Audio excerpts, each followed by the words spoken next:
Good evening, everybody. My name is Jason Gray. I'd like to call this meeting to order. This is the Inland and Wetlands Commission of Monroe. It is August the 22nd. It is currently 7:04. The first order of business is the Pledge of Allegiance. As always, please stand.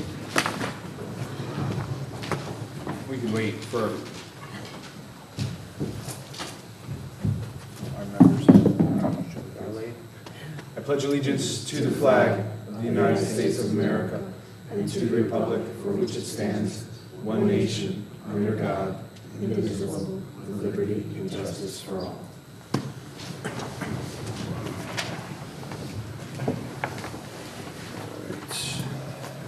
I'd like to introduce the members of the commission and staff present here tonight.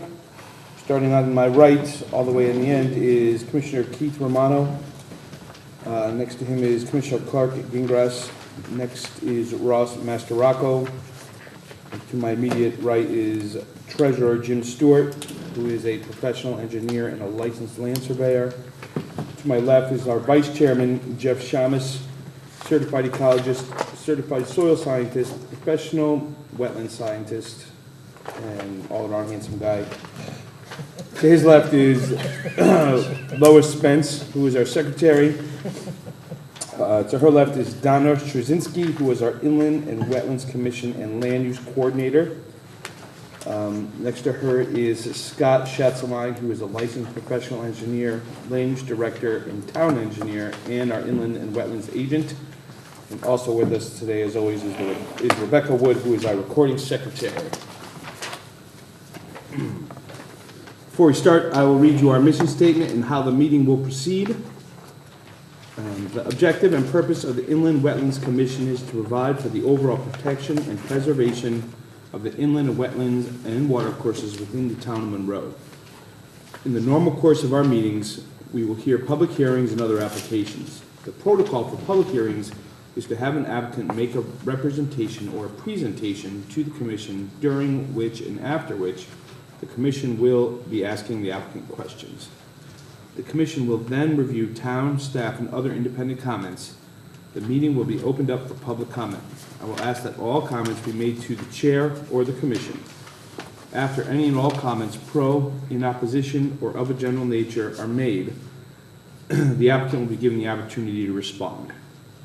It is not necessary that the applicant respond, but generally in their best interest to do so. There will be no further opportunity for new questions unless new material is entered in as evidence or testimony during their response. Please keep any and all comments, pro and con, specific to inland and wetlands related matters. Other applications that do not involve a public hearing will follow a similar format, with the exception that there will be no public comments are allowed. The meeting will follow our published agenda, which is unless otherwise amended.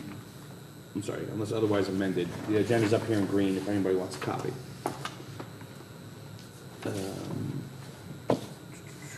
Since there are no public hearings, we will only hear regular applications during which no public comments are allowed. The meeting, we already said that. We do have a public hearing. We do? Yeah. Oh, I lied. There is a public hearing. Strike that from the record. Is there any changes to the agenda tonight? Actually, no. Really? You have any? Sorry, there was. Okay. I forgot. All right. I was getting excited there. Or I was too. Maybe it was wishful thinking. Well, you have any. Okay, so there is no changes. Now is a period of our agenda reserved for general public participation. This is a time where we will take comments of a general nature, not relating to anything on our agenda today, of a inland wetlands interest in the town of Monroe. Want to hear any? Absolutely not. Okay, regular activities, our regular meetings, IWC 2018-10, 1161 Monroe Turnpike. Is that Mita is the applicant. J. Edwards Associates LLC is the engineer. Proposed single-family dwelling with associate site improvements. Mr. Chairman and the members of the Commission, good evening. Good evening. My name is Om Mehta. I'm a professional civil engineer in the state of Connecticut. Can you spell your first name, sir, for the record, please? O-M. O-M, okay. Last name is Mehta, M-E-H-T-A. Mehta, all right, I said it right. I'm glad to be here after 25 years I used to come here more often. But we moved out from here, now we're moving back to Monroe. So I'll be coming, probably get the things. Well, welcome done. back. Thank you. Okay, I'm here to present this lot here, which is on 1161 Monroe Turnpike. Lot is about 2 acres, little over 2 acres, and the wetland area, which is on the. Pardon me, 1 second, I'm sorry. You received the revised plans in your mailing. I don't have it electronically, so you will want to look at it. Okay, Sorry about that. that's all right. Thank you, sir. I'm sorry, proceed. Okay. And we submitted the application. I want to just highlight a few things. Is a 2-acre lot, is a wetland on the right-hand side, which is the east side of the property, a small sliver of wetland, which continues to the next lot, which is, I believe is 1175 Monroe Turnpike.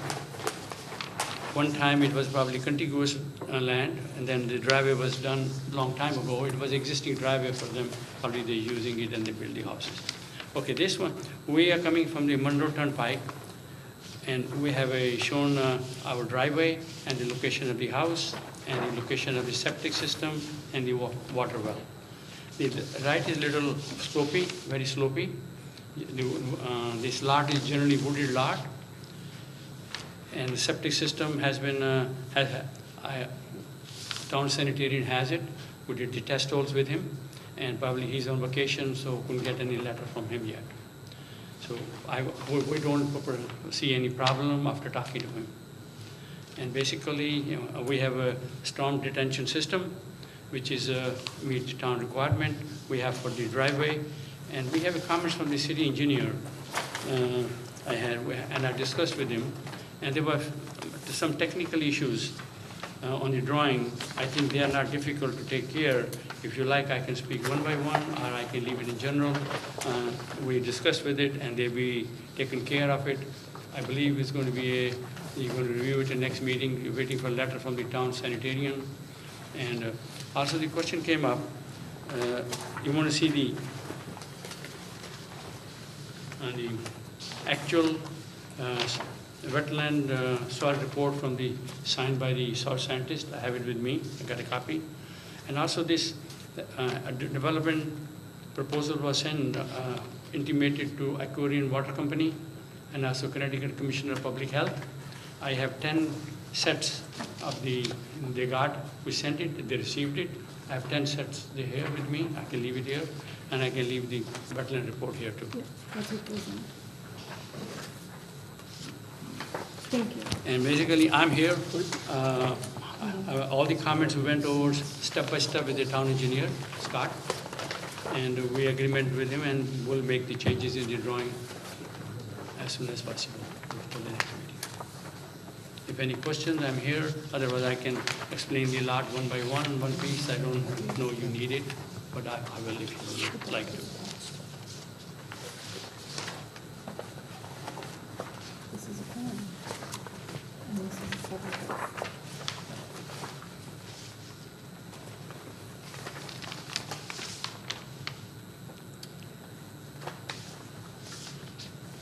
I see on the revised plans that this was very similar to your original alternate one. That's right, yeah, basically. Did you ever consider flipping the whole thing so that the driveway was predominantly out of the upland review area? And it appears that the contours are pretty consistent throughout, and it would take a great deal of the impervious surface and the disturbance out of the upland review area. I agree with you. We tried to do that. Then we had to, we may be making a more damage to wetland because moving our grading more to the wetland.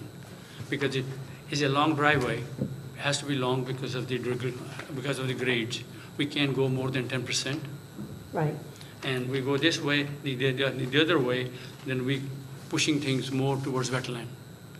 Even if you took the whole, if you flipped the house over so that the garage was on the other side and moved the house over to the east, then your driveway would be, actually could probably come pretty much from the same place, except go up to the west side of the house instead of the east side of the house.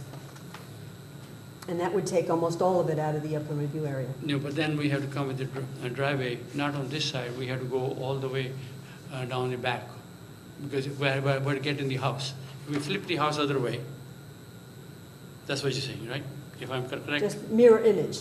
If Re- we just took the whole plan and made a mirror image of it Okay, and moved it over toward the, so we're moving the, actually driveway and the driveway coming in the house on the other side. That's what Yes. you're saying? yes. That'll create more problem, we're gonna need a longer, is we don't have enough distance, that's why we are bending it around here to come. See, when we have a slope problem, and when we come with the driveway, we're bending, going more this way and then coming in. If we come this way, it's going to be, more grading will be done this side. This time, we're doing grading more to the upland side. We're not touching the wetland to this side. If we come the other side, we have to more grading more near the wetland area, in the regulated area. Oh, from the backyard. Yeah, backyard. Backyard and also the Okay. drive, we're moving that. So you're gonna be more grading on the, What he's saying is if you flip the house, that end of the house is gonna be closer to the wetlands, and then as you grade around the backyard to create the same backyard, you'll be grading into it.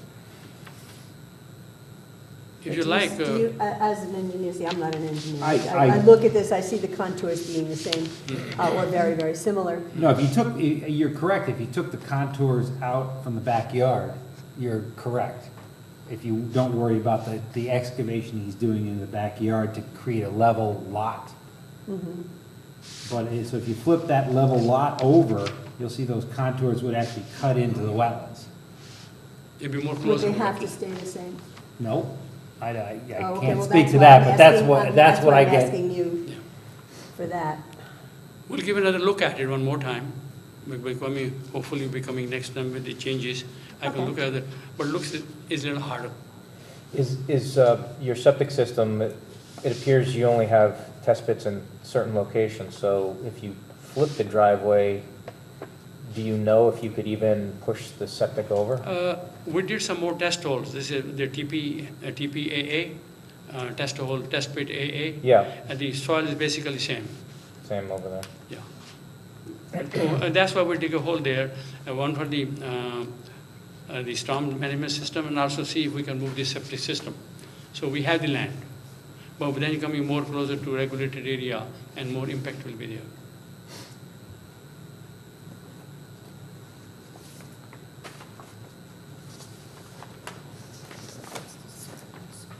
It looks to me that if it was done in a mirror image, the whole house would be in the wetland review area. So what's better to have in the wetland review area, a driveway or a house? Our initial proposal was to, our thinking was to come from, I'm sorry. I'm sorry. No, that's my comment. So I'm asking kind of like, I don't know. I mean, I would think that it's better to keep this house and the septic out of the wetland review area and just have the driveway there, as it is now. Well, then another alternative would be to put the garage under the house instead of attached to the house, which would take up a lot less area. But we still Yeah, need a affects it. room. Oh, sorry, we still need a room too, because we're getting the, because of the grade, we have come, because from the highway, we have to come with a certain slope from the state highway. After, Right. and then after that, we coming maximum grade is 10%, which is maximum allowed. If we use the same criteria there, Understood. it will be hard. Understood. Although your comment has some merit, because they could put, I mean, they're going up at 10% to have a ranch, Mhm. and the garage could be under, which is Right. gonna make the driveway a whole lot less steep. Hmm. And therefore, the need for the length on the driveway goes away, or it doesn't go away, but it gets reduced. So there is potential to flop it over and be further away from the well. I did discuss that before the application was submitted. So I think that per the discussion today, he's expecting to come back to the next meeting because there's a bunch of outstanding items that need to be addressed. He could, if you you know, I suggested that he come tonight and you open the hearing so that he can get some input from you guys. And so if you are interested in seeing a schematic of, you know, the house change, then let Yeah, him we know, can- and that, Yeah, we can make, I would think you could do that. I am definitely interested if that's possible. I also had a few questions concerning your wetlands report. I was a little confused because this looks like a very boilerplate report, and it doesn't say how the site inspection was done or how the soil edges were determined. And I was just a little confused as to how it was performed. And you said that it's continuous to the next property and that the driveway was, okay, or I would just- have- was once contiguous to the next property? I actually went over more than I should have said, but I explained what I did. This wetland was marked by the soil scientists. They come with their test hole board, dig the holes, whatever, you know. But usually they say that in the report. Usually they say that in the report, that that's how it was done, and that was not stated in the report. Okay, she has been doing quite a bit in Monroe and in this area. Just to she tag did- on to what Lois was saying, my questions are similar, very technical in nature, that the site inspection was conducted to evaluate the presence of the wetlands, and then in the next sentence, a detailed classification of soils was not part of the study. So what was done? When you do a wetland delineation, you are doing a detailed classification of the soils. And she, you know, as many people do, they use the NRCS soil survey as a background of what you might expect on site. But there's no indication of like what went into the evaluation. It doesn't mention anything about soil pits, how frequently she did those soil pits. I don't even believe there's a soils, there's a handwritten sketch, but there's no soil names anywhere. Like the soils that she apparently evaluated, where are those on the property? So I know soils like this looks like it's on, you know, a drumlin type of slope where you can have compact glacial till, you can have a lot of, especially in the spring, a lot of water seeping out, running downhill.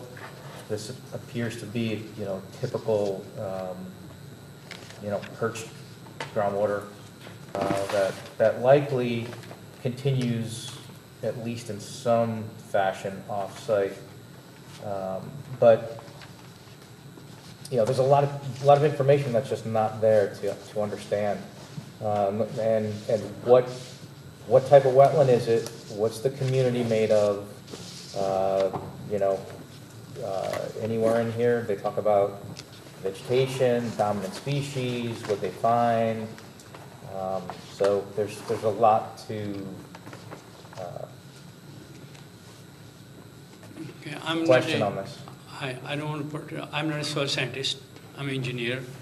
And this one, I think she shows some soil classifications and depths and all that, and it shows most of soil. I can ask her to write a detailed report on the soil she was in. Yeah. I can ask that, that's In other words, for what she's calling it, a soils and wetland report, it doesn't explain what went into the work, other than, you know, the boilerplate, you know, Woodbridge series and different soil series names, you know, what you could find on just about any report.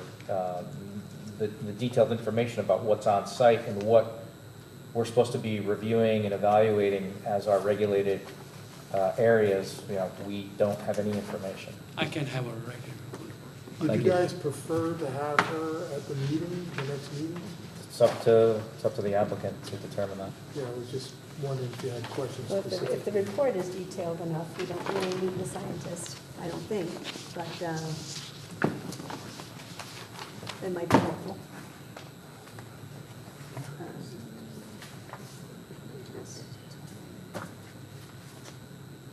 I will have soil scientists come in and give the detailed report, then you decide if that looks enough, that's fine. If you want her to come here too, I can. What were the two things that you handed up in the beginning? It was the notification to Aquarium and Public Health. I thought you said he had some sort of report that he was handing out. It's the soils report, but it's exactly the one that you Oh, guys okay. have already, so. I didn't know if it was it's a- Signed thing. Yeah. I get it, okay, sorry. Now, am I correct to read the map that the wetlands are all uphill of? No, there's no uphill. That's what we looked at. She walked over there, there's no wetland. What happened? This is a, to me, this lot over next lot, lot on the east side, with the house there. There's bottom there, there's some wetland. North, the north of this, south of this house, north of the highway, there's some piece of wetland. One time, is my guess, no, I'm not a scientist, I don't want to watch for it, but my opinion, this probably was a contiguous part of the wetland here. And this was a farm there, so they had a driveway, they used to do that. That's what they used in the build the houses. And this wetland is not touched. No, And but this wetland- what I'm saying is the wetlands is all uphill of your proposed No, development. the wetland on the downhill on this other lot, which they have a house on, and they shows on the map, in the, I don't have a copy of the map with me, the next door lot, when they build the house, they show their wetland piece over there. Right, but I I get think what the you commissioner You, is asking. am I correct? Yeah. Am I Commissioner is correct? asking, on this lot, on your lot, the only piece of wetland is the shaded area. That's on right. this, which is all upgrading No, of where you're that's the building. only wetland here. Yes, it's, So yeah, but the yes. wetland is up gradient of the house, Uphill. Half of it is. It's uphill. uphill from the house. right? Right, this is the wetland here, right? Yes, From the This is the backyard. house, yes, and this is all uphill. yes, all Okay. up here, yes. Yes. Yeah, and so, I'm okay. sorry, there's a contour. It's all I right. thought you were something yeah. else, that there's some up of this side more, I misunderstood you. No Sorry. problem. Okay.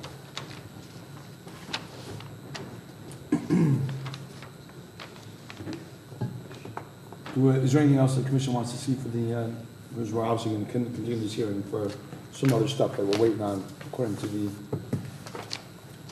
comments, staff's comments. Is there anything else that you guys see glaringly that you want to address before the next meeting? If it proves that the house can't be flip-flopped and that it's best to just keep it the way it is, could a swale with a berm keep like surface water from going over in that direction? Just off the driveway, keep it heading downhill?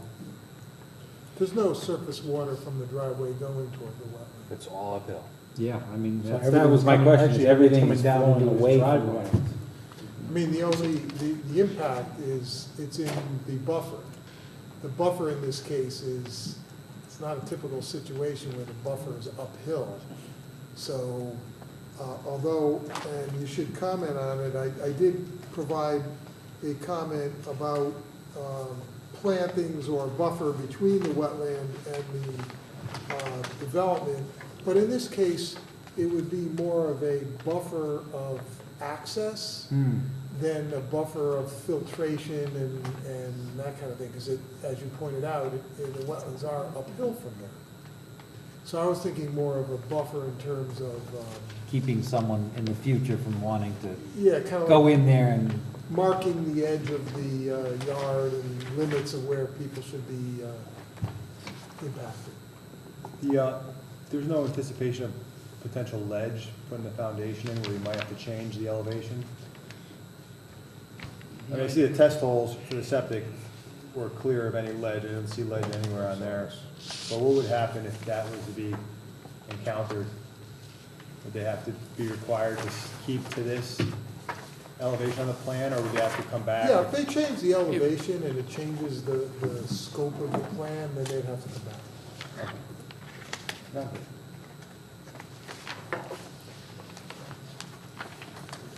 The only other thing I see that we probably could use would be the placement of some, oh, I'm sorry, no, they're here, wetland markers.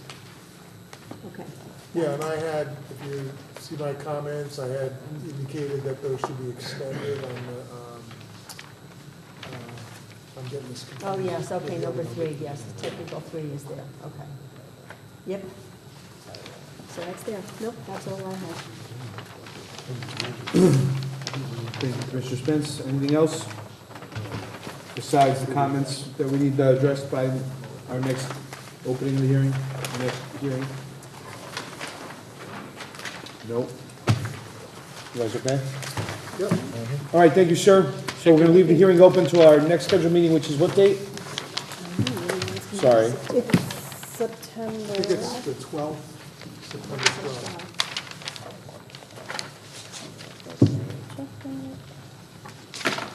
It is, yes, September the 12th. Well, okay. Thank you, sir. Thank you very much. So we'll make some changes and make a sketch for the showing the other house. If it fits very well, we'll check that out. Sir, if I could, if you could maybe get in touch with staff about getting the electronic copies, so. Yeah. Yeah, I'll bring it. I'll bring a USB with me. Appreciate that. Thank you. Okay, very much. Okay. Thank you. Yeah. They're all in the computer anyways. Thank you very much. Thank you.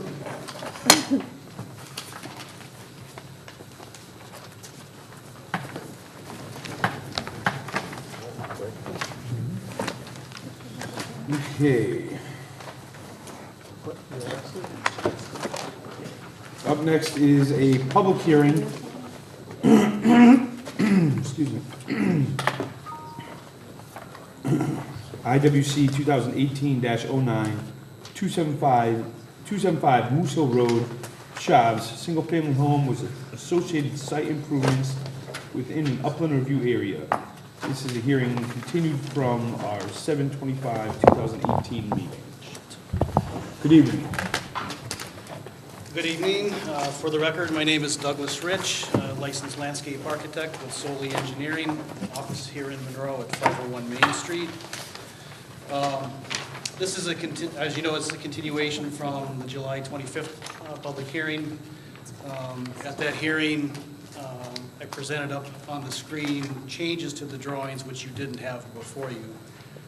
We have since made the changes to the drawing based on a completely revised house location, flipping the house and moving the driveway.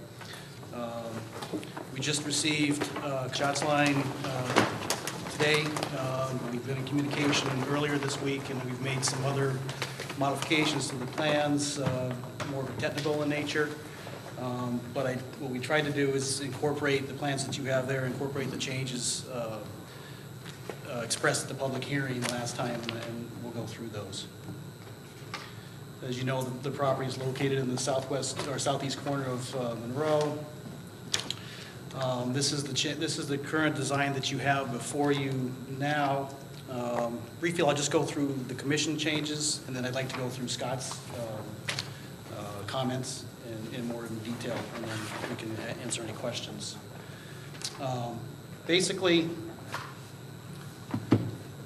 what you asked for last time was that we pulled the septic system further away from the wetlands. This is what we presented last time. We were basically 16 feet away from the property line. We've pulled the septic system further away. Now we are basically 23 feet away from the property line, or 26 feet away from the wetlands.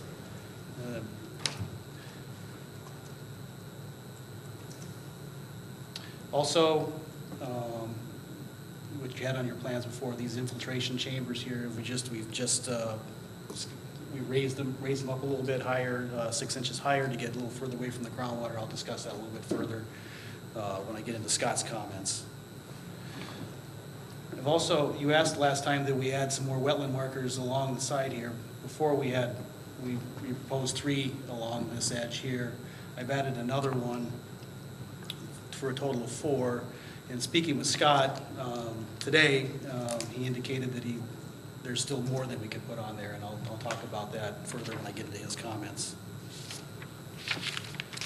You also asked that we provide a little bit more clear delineation between the wetland buffer area and the lawn areas, and I've provided on this plan, although it may not be on your plans there. I think that layer may have dropped out.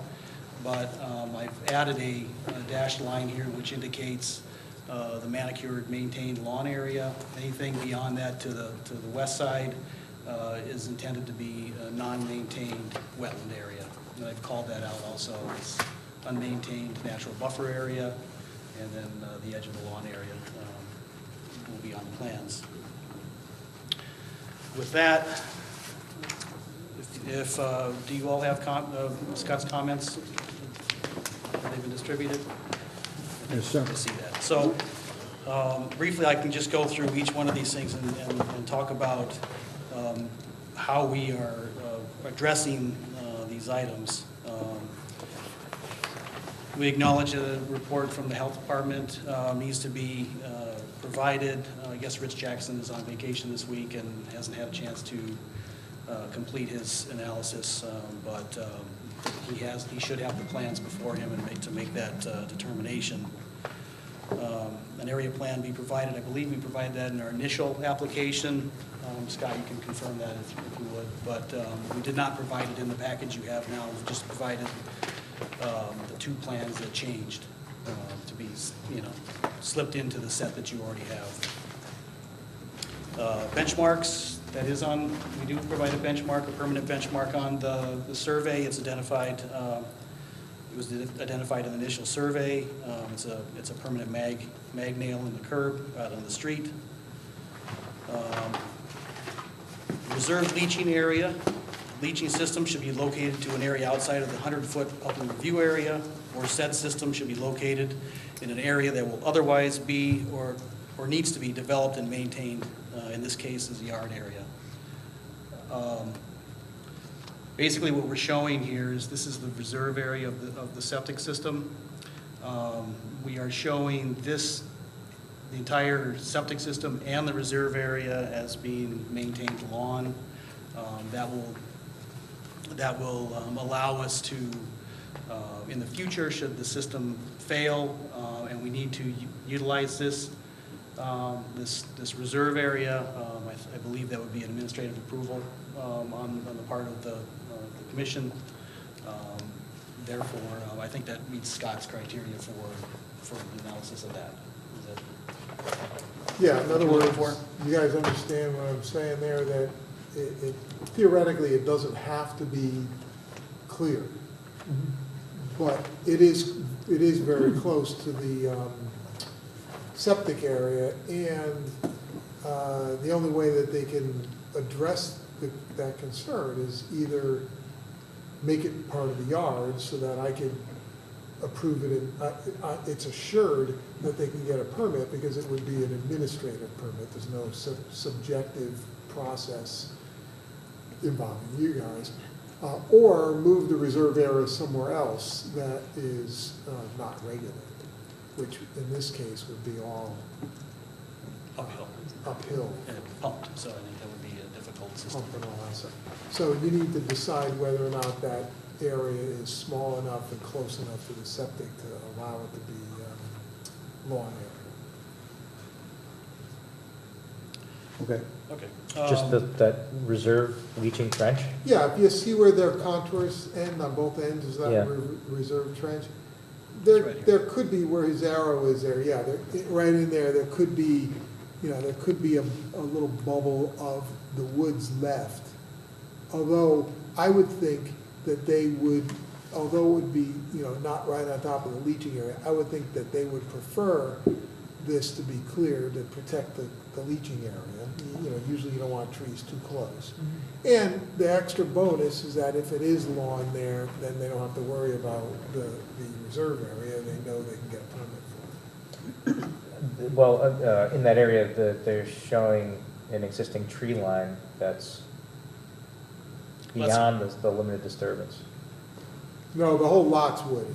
Yeah, That tree line, actually, that tree line should be relocated. we could bring that to in. fall I think under that's the just, LOD line. yeah, that That's a good LOD has point. been moved so many times, and maybe that we didn't change the tree line, but we could certainly move that tree line in. And would you need to bring in select fill for the, I Septic guess I would system? assume you'd need select fill for the reserve area, because you're using it for the primary and Yep. that's even, well, And if they're not changing the overall grade and they're within a lawn that's previously developed and disturbed, I would do that by an agent approval. If they brought in fill and had to raise the grade, then I would think that it probably, in that close, it probably should come back to the commission. But you're telling us that the reserve area can go in there with select material, and you don't have to raise the grade. Right. I mean, that's was my assumption, because if you raise the, well, I guess I shouldn't assume that, because. I mean, it's a different system too, so I mean, it's a. Oh, you can't blow this up because it's, The reserve is a different system? What's that? The reserve? It'd be a more efficient, compact system. You can see that the reserve is Small. more compact over here, so it requires a different. well, Doug, requires a you gotta, see how the contour wraps around these septic areas? Here? Yeah. You need to know if that contour needs to wrap around the reserve area. Because if it does, you either have to do it now, or you gotta move it. See what I'm saying? Yeah, I think we're not preferring to make that all flat and then extend the grading limit line further to the south. Okay, so if you're stating that you don't have to fill there, then that's what it is. Yeah. We prefer to do it that way. I mean, we certainly could do the It's not so grading, much if you make it more prefer, it's flat, but. can you do it that way? Yeah, yes, we can. Well, in your cross-section, it shows raising the grade in the septic area significantly. Over in this area here, yes. Yeah, For the primaries. the primary, so I can't imagine that is that going uphill or downhill, away from the house? It's going uphill from the wetlands. One would, in order for the leaching field to work properly, it's gotta be raised, like the primary. So that's why I'm asking you, because if it has to be raised, then it's not gonna work the way you have it, because I can't issue a permit for that in the future. You have to come back. You'd have to come back to the commission, and so therefore, we can't guarantee that that reserve area is in fact a reserve area, because the commission has no obligation to approve it.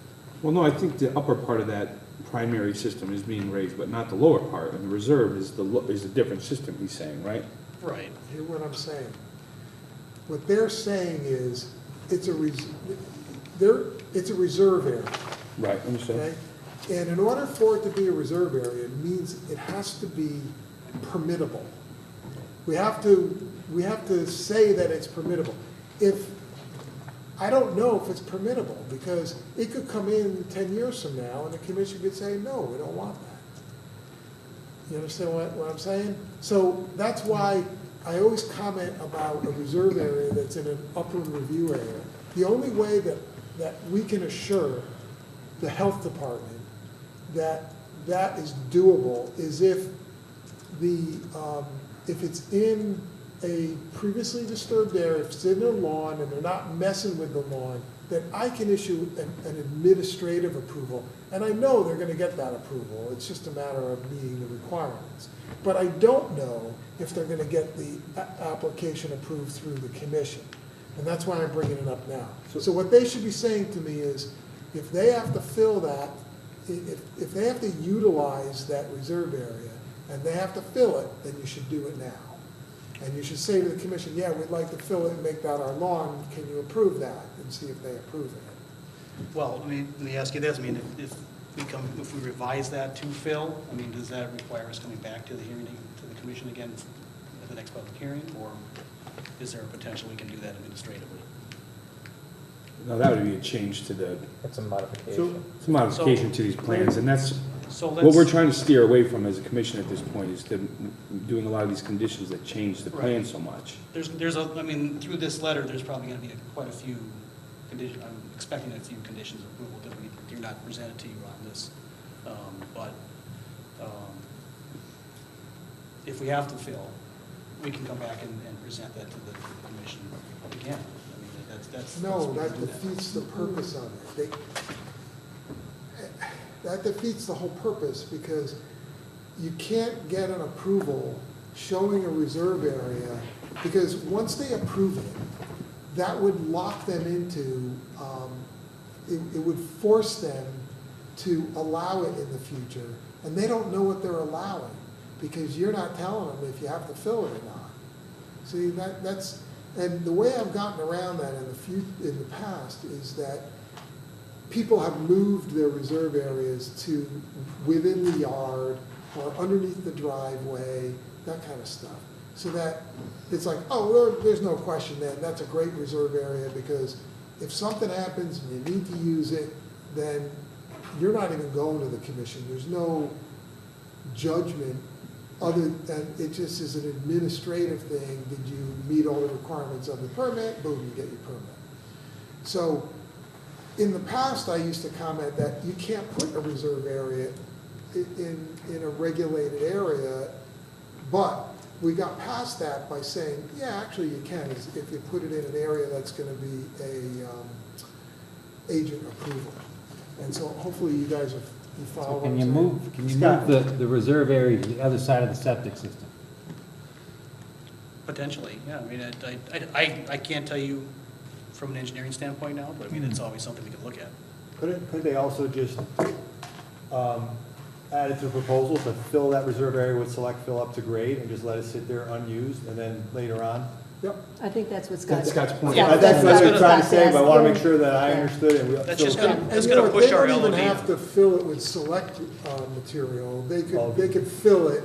Cheaper to and- do it now than do it later. Yeah, They don't have to, they well, gotta bring a right. small machine and no trucks to put in the system versus having to haul I in. prefer to do that. It's just it's gonna modify the LOD on this site, because Yeah, we're that gonna have to contour is grade gonna off. move closer Okay. closer to the well. But then it's done. Right. Right. There's all the Something- And major then it's disturbances. permittable. That's his point, yeah. So Then that you is want, for- but you So- want to see that at another hearing, or is that something that can be done Oh, no, to we the need to see satisfaction? that. Yeah, we need to see that. see it for sure. Okay, so it sounds like we're gonna keep this open again, or? Yeah, I'm sorry. Okay. It's, Yep. the trouble is, you're not designing the septic system, so you're not familiar No. enough to know if you're gonna need to do it or not. Unfortunately. Sorry.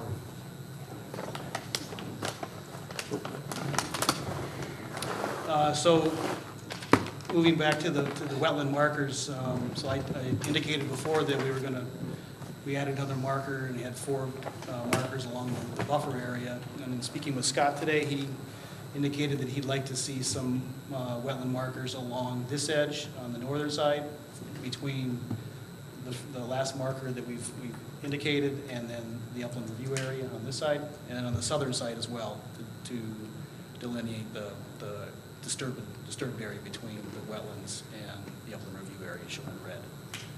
If that's something that you'd like to see, we can certainly add that to the plan. It's probably a total of 4 more markers spaced at 50 feet on center.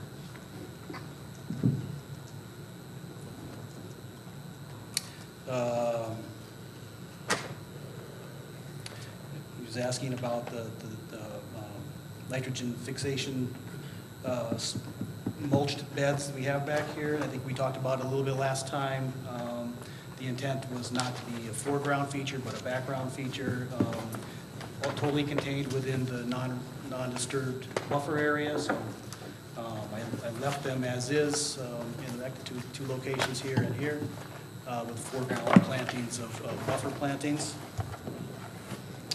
Scott asked that the 210 contour here be brought up a little bit, 10 feet or so higher up on into the yard area to minimize the slope between the outfall of the detention systems, and that's perfectly acceptable to us. All right, the drainage system. We're showing these arch chambers, underground chambers in this area here. He asked that we twist that a little bit to be more in line with contours. I think that's what you were asking for. We can certainly do that, make that more parallel to the existing contours that are underneath.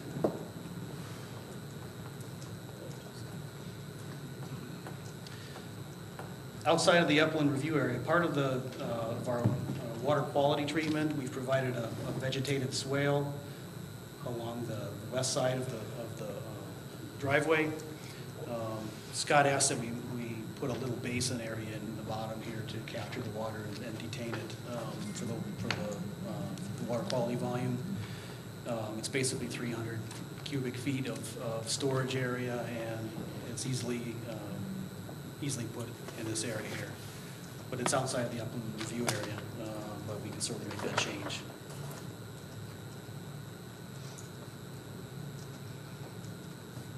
Scott also asked that we provide more test pits, or another test pit in this area here to determine if we have groundwater issues with the subsurface chambers.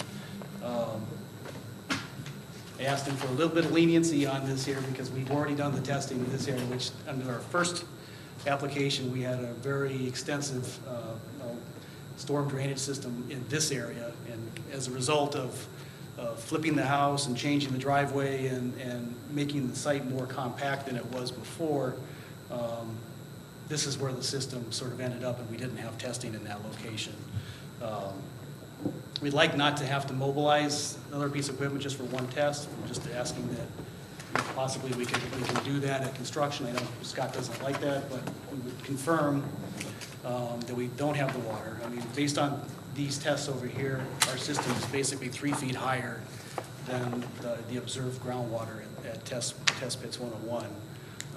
We're fairly confident that, but we'd certainly be willing to confirm that during construction if that's acceptable.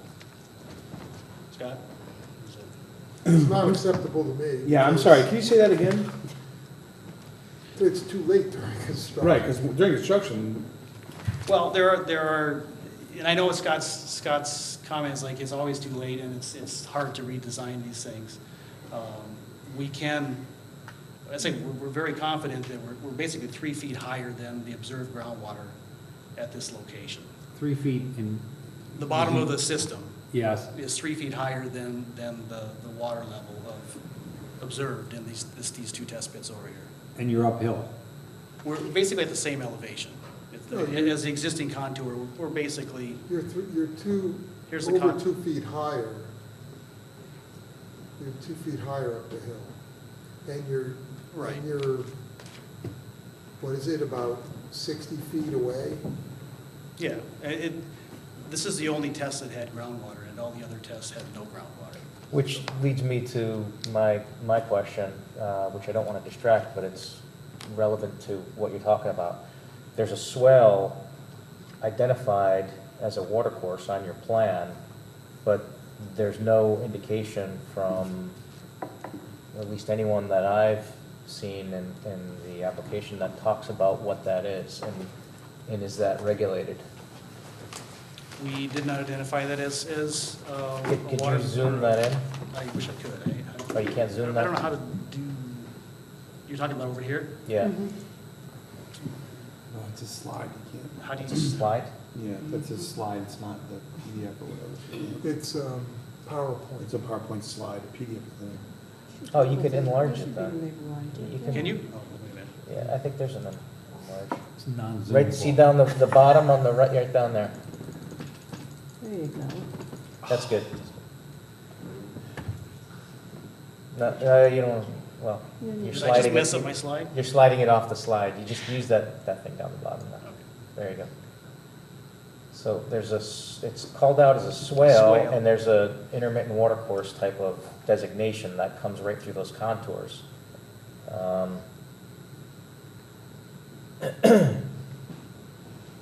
Yeah, And gotcha. that's a feature that needs to be evaluated.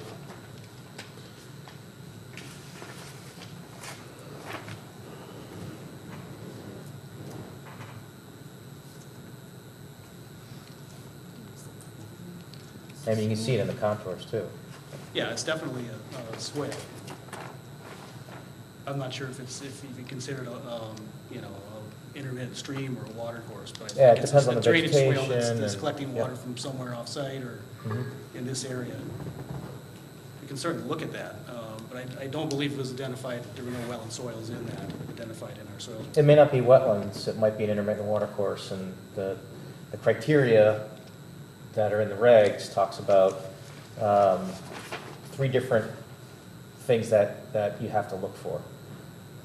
Hydrophytic vegetation, scour, detritus, alluvium, and a defined channel. A defined channel could be nothing more than just a slight depression, the way that it's interpreted. So I would say, have your qualified scientist look at that and render a decision. Okay. That's my opinion. I don't know. Mhm.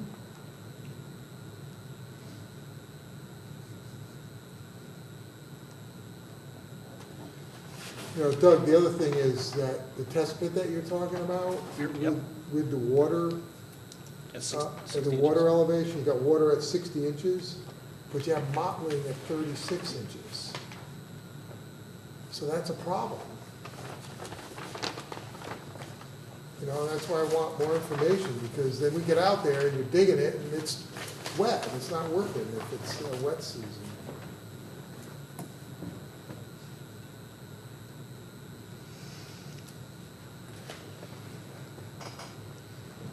Okay, so when is the next public hearing? 2 weeks. 2 weeks from now? Well, The 12th. I'm not sure we can get testing done, or maybe we can, but if we can get testing done in there, or can we put it off before obtaining the building permit? Like we talked about, It's 3 weeks. 3 weeks. the problem is, if you're boxing yourself in, because if you do a test pit and now you gotta move it or change it, you're in the upland review area, you gotta come back to the commission. Now, at that point, you gotta submit a approval modification and the whole thing. I mean, that's kind of a risk to take, you know?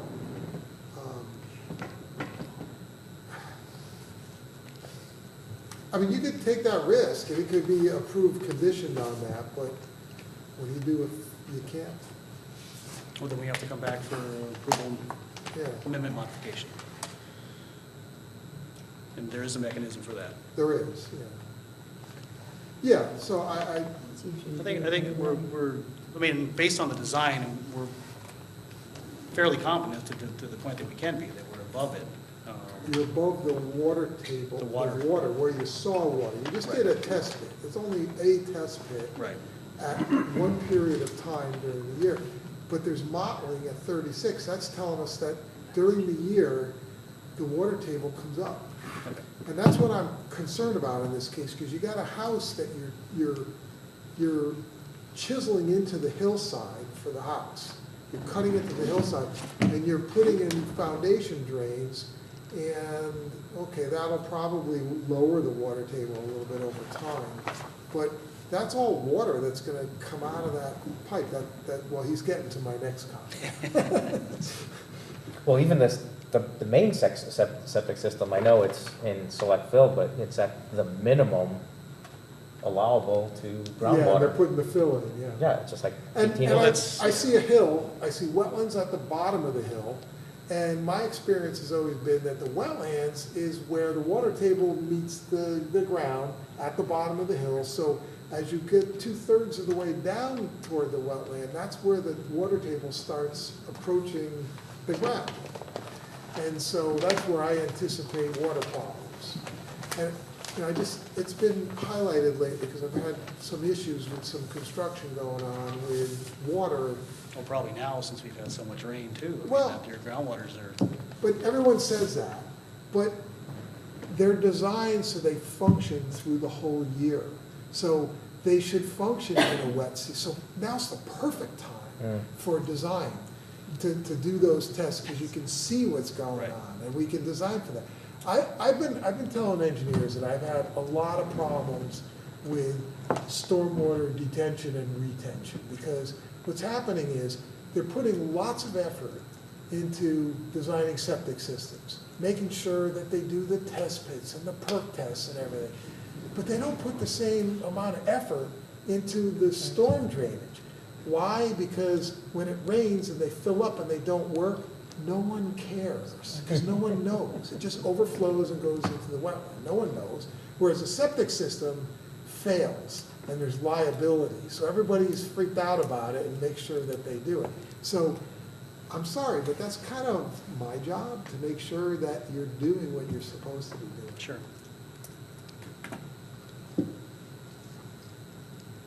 So the answer, I mean, so we can either get the test done before the next public hearing and Or have an take the answer for risk. it, or take the risk and approach it before a building permit is issued. make sure Okay, the test so is there to your satisfaction before we actually sign. Before the building permit. Before the pre-construction meeting or whatever we have to have for the permit. Yeah, I guess if they're okay with that, I guess you could do that, sure. Okay.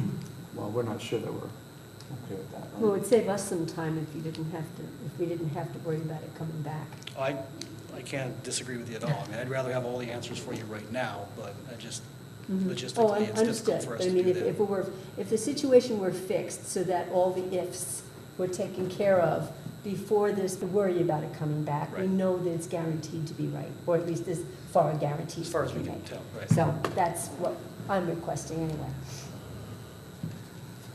Well, we'll be back here for the next public hearing, and I'll have as many of these questions answered for you as I can. And I'll have a determination on the way we're going to proceed with the testing for this. Okay, now on to Scott's comment about the trip, where are we? So we talked about, I hope I didn't mess this up. We talked briefly about the basin area here that's outside of the upland review. I'm not sure if the commission is interested in addressing that, but this is definitely outside the upland review. It's our water quality treatment for the driveway. I think that was a suggestion by Scott, and we're definitely, that's definitely acceptable to us, and we'll provide that treatment as part of this application. Trench, again, there's another, these underground utility connections from the street. Scott's asking for some trench interrupters, and that's perfectly acceptable to us to protect the houses from groundwater and water migrating into the foundations. And I put that on there for wetlands because it also reduces the potential for the flow going into the wetlands from Right. the foundation. That's perfectly acceptable to us. This third item, fairly long, 40-foot leaching trench should be provided at the end of the foundation drain. Scott, I'm going to ask you this. We didn't talk about this, but how do you feel if we provide greater separation between the chambers and this pipe here, create a perforated pipe situation along that entire 40-foot length parallel to the chambers, and then provide that 18-inch envelope that you were looking for? It's not really going with the contour, but here's what I was, for the commission's sake, here's what I was getting at. How do you blow this? Whoops, sorry. You want to go back to? You got exit there. So, I don't know if this is better, but the contours are going across here like this. They're cutting into the hill, they're gonna, and I'm anticipating that they're gonna intercept the groundwater. So what I'm suggesting is that they, down here at the outlet, now I don't know how close you can go to the leaching field. Is it 25 feet? It depends on whether you're uphill or. Well, what I'm suggesting is this distance here is what they're intercepting. I'm suggesting that they put a leaching trench that will spread out the A flow. level spreader, Yeah, well, level spreader, I'm suggesting in this case, leaching trench. underground. So it's, yeah, just underground. And the purpose is to get it back in the ground to mimic the distance of where it came from, if you follow what I'm saying. And that's why I suggested 40 feet, and I was thinking like in this area. But what I'm concerned about is, I think the health department's gonna say that they want it to be 25 feet away. So you might have to make it extend, I don't know, over here a little bit more. But it was, again, it was a suggestion. I don't know the answer to it It's gonna be at because, least 25 feet away. That's the yeah, minimum. well, Depends whether it's, you're uphill or downhill. it depends upon whether you're uphill or downhill. Yeah, if you're uphill, it's more. Yeah, if you're off to the side of it, it's different than if you're below it, that kind of thing. And so that's But, I another mean, reason to talk to Rich and get more information. sure.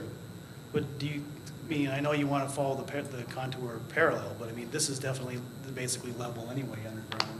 use that as a recharge structure and economize on the amount of pipe that's necessary to get it from here to here anyway? Yeah, I guess so. It's not quite what I was going for, but I guess it could be putting water. I would put back. more separation between the chambers, so Yeah. more infiltration on the So you sides, have but, the, yeah. but it would still be the 6-inch pipe, but instead of being solid pipe, it'd be perforated pipe and in your 18-inch deep. Well, Right. and what would help is when you tweak this, That's gonna go more parallel. too. you could put the whole thing parallel over in here. So, yeah, it might work that. What if they dug alongside the footing at a safe distance and just put a deeper trench of gravel? So it adds a little bit of a retention, so the water coming through will get trapped in there, the same volume as you're proposing down there, it'll perk itself back in by the house. You don't want to do that. You want to get the water away from the house. But this would be below the floor, the same, It's lower still- than the footing drain. I wouldn't suggest that. You want to, even if it's below, you want to get it, because things happen, you know, over time, it fills in, you know, it doesn't work as well, then before you know it, you got water that you're, Well, the footing drain itself would be the safety. If it filled up, it would go out the footing drain like anything else. But you're saying to reintroduce it, just reintroduce it where we it's are talking about the footing drain. We're talking about the footing the drain. footing drain outlet. Yeah, we're talking about the footing drain coming from the house though. Yeah, I'm not saying not Yeah. have the footing drain. I'm saying instead of having to do it closer to wetlands, more disturbance, if they just make like, you're looking for a volume, a capacity to hold some of the water and reintroduce it into the ground. Yeah. Because that thing, if you overfill down there, it's just gonna spill out there too, right? Right, but that's where it's good to spill out because it's next to a wetland, but you don't want to be pumping water into the ground near the house. You want to be collecting it.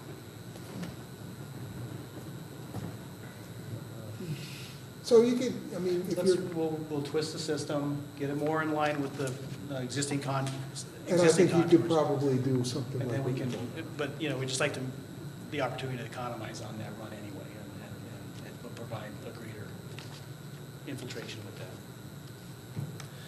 that. Finally, our details, we will include a detail of the level spreader on the plans for the next revision.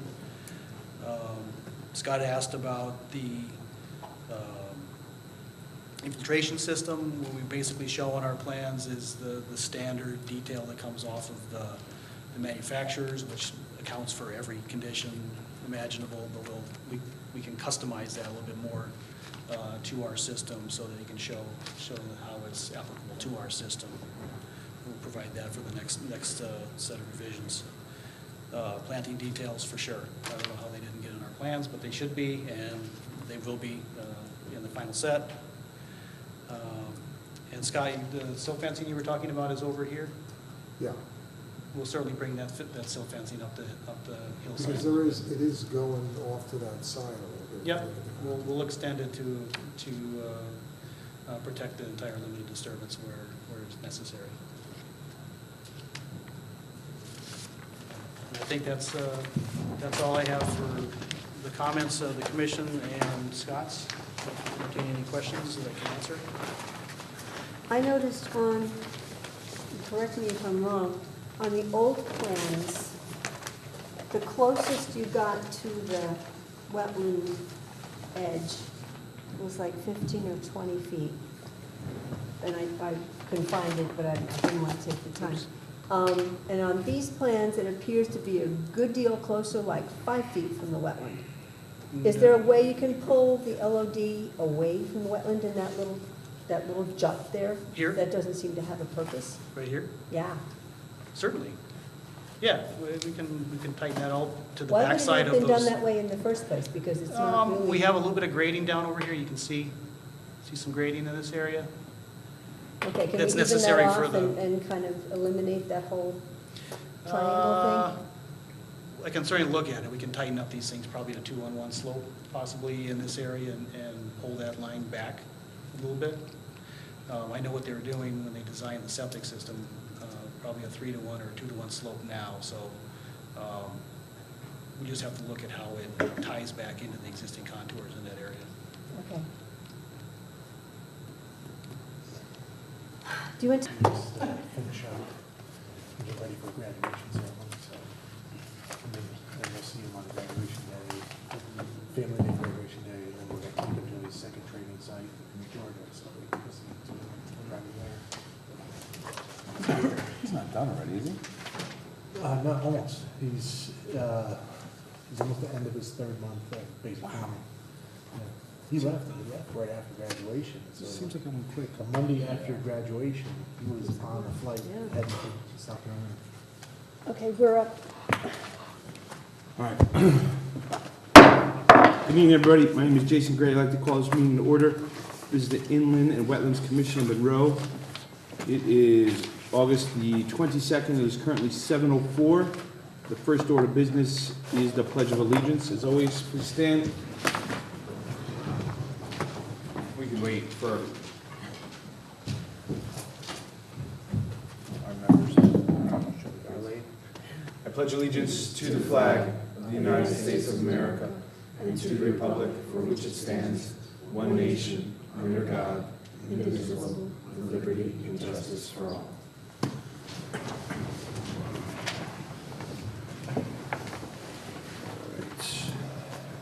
I'd like to introduce the members of the commission and staff present here tonight. Starting on my right, all the way in the end, is Commissioner Keith Romano. Next to him is Commissioner Clark Gingras. Next is Ross Mastroraco. To my immediate right is Treasurer Jim Stewart, who is a professional engineer and a licensed land surveyor. To my left is our Vice Chairman, Jeff Shamus, certified ecologist, certified soil scientist, professional wetland scientist, and all-around handsome guy. To his left is Lois Spence, who is our secretary. To her left is Donna Trzynski, who is our Inland and Wetlands Commission and Land Use Coordinator. Next to her is Scott Schatzeline, who is a licensed professional engineer, land use director, and town engineer, and our Inland and Wetlands agent. And also with us today, as always, is Rebecca Wood, who is our recording secretary. Before we start, I will read you our mission statement and how the meeting will proceed. The objective and purpose of the Inland Wetlands Commission is to provide for the overall protection and preservation of the inland and wetlands and watercourses within the town of Monroe. In the normal course of our meetings, we will hear public hearings and other applications. The protocol for public hearings is to have an applicant make a representation or a presentation to the commission, during which and after which the commission will be asking the applicant questions. The commission will then review town, staff, and other independent comments. The meeting will be opened up for public comment. I will ask that all comments be made to the chair or the commission. After any and all comments pro, in opposition, or of a general nature are made, the applicant will be given the opportunity to respond. It is not necessary that the applicant respond, but generally in their best interest to do so. There will be no further opportunity for new questions unless new material is entered in as evidence or testimony during their response. Please keep any and all comments, pro and con, specific to inland and wetlands related matters. Other applications that do not involve a public hearing will follow a similar format, with the exception that there will be no public comments are allowed. The meeting will follow our published agenda, which is unless otherwise amended. The agenda is up here in green if anybody wants a copy.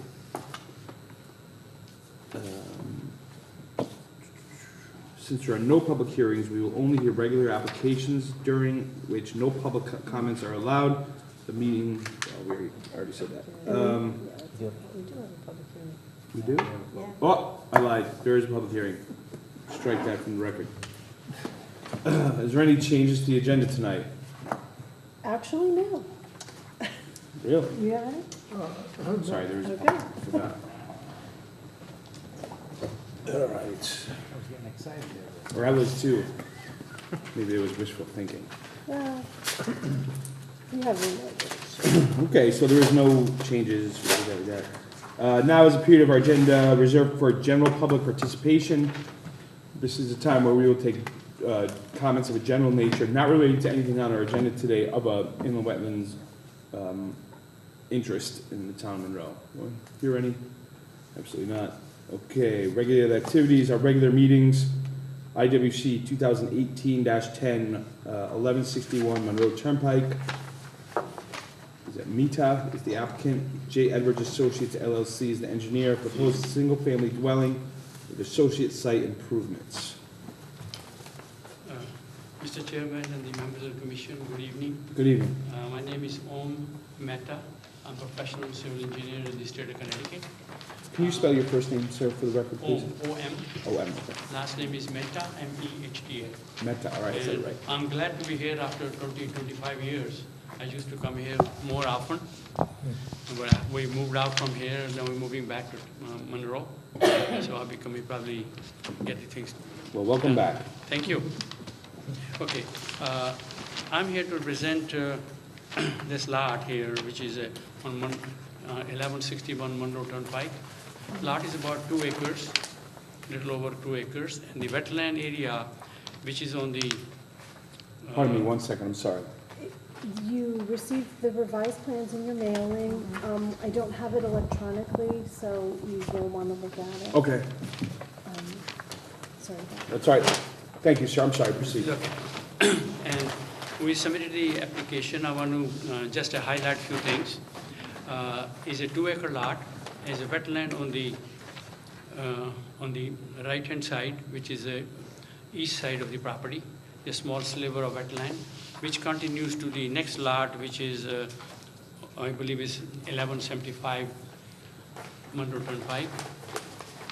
One time it was probably contiguous land, and then the driveway was done long time ago. It was existing driveway for them, probably they're using it and they build the houses. Okay, this one, we are coming from the Monroe Turnpike, and we have shown our driveway and the location of the house and the location of the septic system and the water well. The right is little slopey, very slopey. This lot is generally wooded lot, and the septic system has been, town sanitarian has it. We did the test holes with him, and probably he's on vacation, so couldn't get any letter from him yet. So we don't see any problem after talking to him. And basically, we have a storm detention system, which is meet town requirement. We have for the driveway, and we have a comments from the city engineer. I discussed with him, and there were some technical issues on the drawing. I think they are not difficult to take care. If you like, I can speak one by one, or I can leave it in general. We discussed with it, and they'll be taken care of it. I believe it's going to be you're going to review it in the next meeting. You're waiting for a letter from the town sanitarian. And also the question came up, you want to see the actual wetland soil report from signed by the soil scientist. I have it with me. I got a copy. And also this development proposal was sent, intimated to Aquarian Water Company and also Connecticut Commissioner of Public Health. I have 10 sets of they got, we sent it, they received it. I have 10 sets here with me. I can leave it here, and I can leave the wetland report here too. Yeah, I'll take those in. Thank you. And basically, I'm here. All the comments we went over step by step with the town engineer, Scott, and we agreement with him, and we'll make the changes in the drawing as soon as possible for the next meeting. If any questions, I'm here. Otherwise, I can explain the lot one by one piece. I don't know you need it, but I will if you would like to. This is a plan. And this is a subdivision.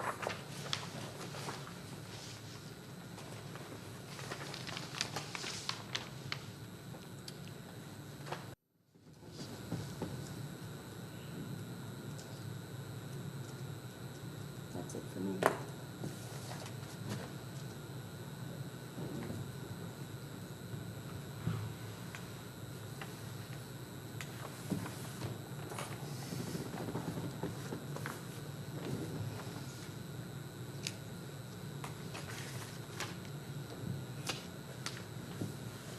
Anything else from the commission we want to see for the next hearing date?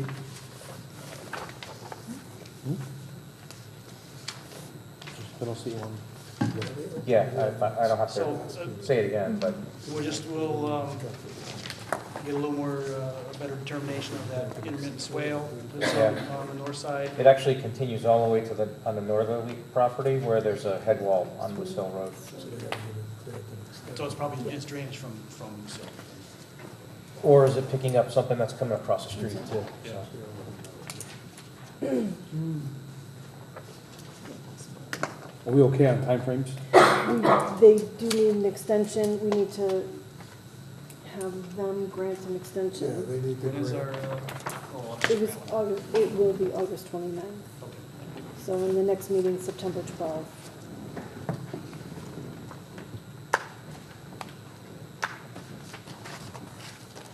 It doesn't usually get strung out this long, but the first meeting that you opened, you had the, Well, we had it to- got totally changed. yeah, it's just Yeah, it's all right. darn sightlines. We will get So there. we,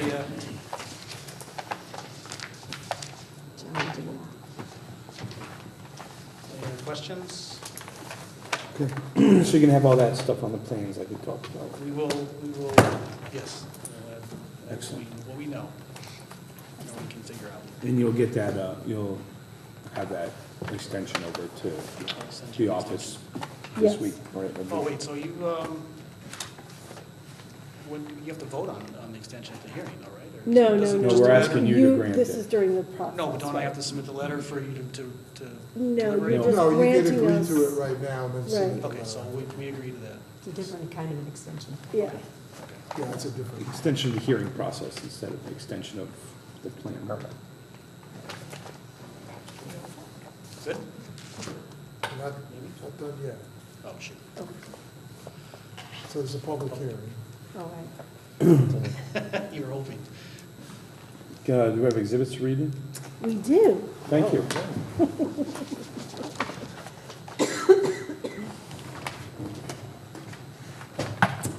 Exhibit number 1 is a copy of the letters and mailing receipts to Connecticut Public Health and Aquarium dated June 26th. Exhibit 2 is the certificate of mailings. Exhibit 3 is a 2-sheet plan set by Solely Engineering. The document was dated June 26th. The revision date was August 8th. Exhibit number 4 was a response to commission comments by Doug Rich from Solely Engineering. The document was dated August 7th, 2018. Exhibit number 5 is an engineering memorandum to the commission by Kevin Solely. The document was dated June 26, 18, revision date August 6, 2018.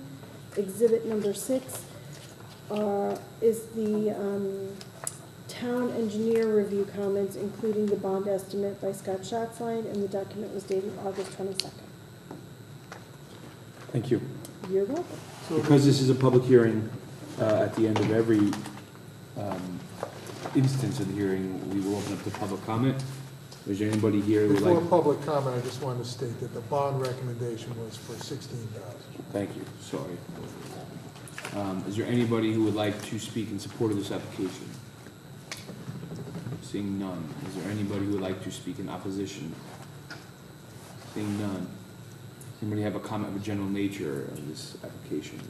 Seeing none. There will be another opportunity to comment at our next meeting when more evidence is presented.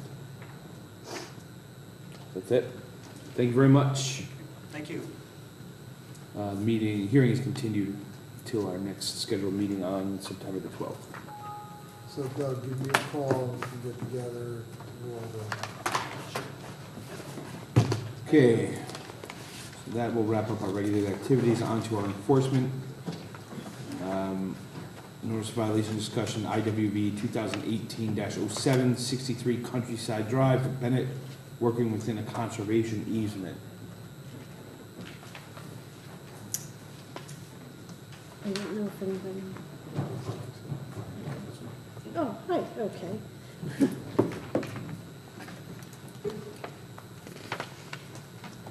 Good afternoon, evening. Oh, Good evening. okay.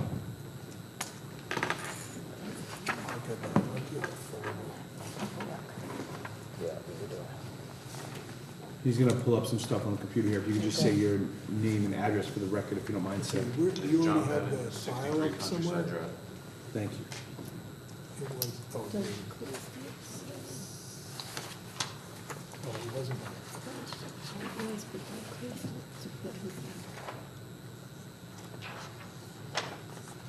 But it's taking forever to load. Oh, okay.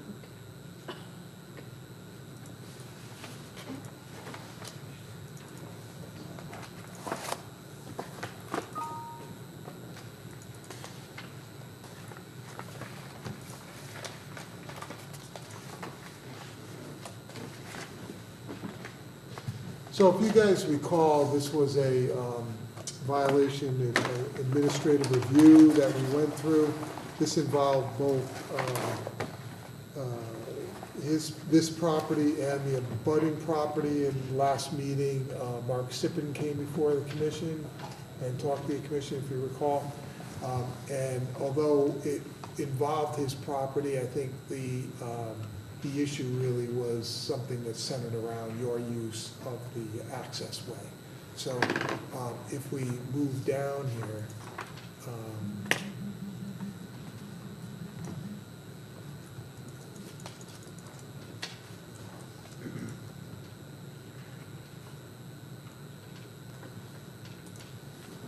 all right, so if you recall that the properties, these are the two properties, this, and there's a conservation easement here. The orange is the property lines. Sippen's being, I believe, down this area down in here.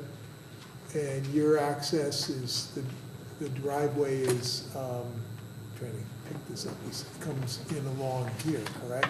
Correct. Yeah. So apparently, you know, if you recall, this purple area is the area that had some storage going on and use in terms of wood cutting, some debris, some equipment. And I believe that has been removed. He took that stuff away, so now we're down to just the actual grade and the fill and the crushed stone, that kind of stuff. I never did any of that. That was Yeah. from the builder. Right, and so All I you, had there was wood chips and wood delivered. right, and so that's what tonight is, so you can Right, explain to okay. them, so, you know, take it from there. Yeah, and I had a trailer with my lawn tractor on it, and it's also gone. That was the equipment. This is from a feuding neighbor who's gone on for years. Since I moved there in '03, I've been cutting and splitting wood there, and I never knew any regulations or anything. And as soon as I got the letter, I hired somebody to remove it all. I sent the pictures to you guys, I had it done, and I thought that would be the end of it, so I don't know what else.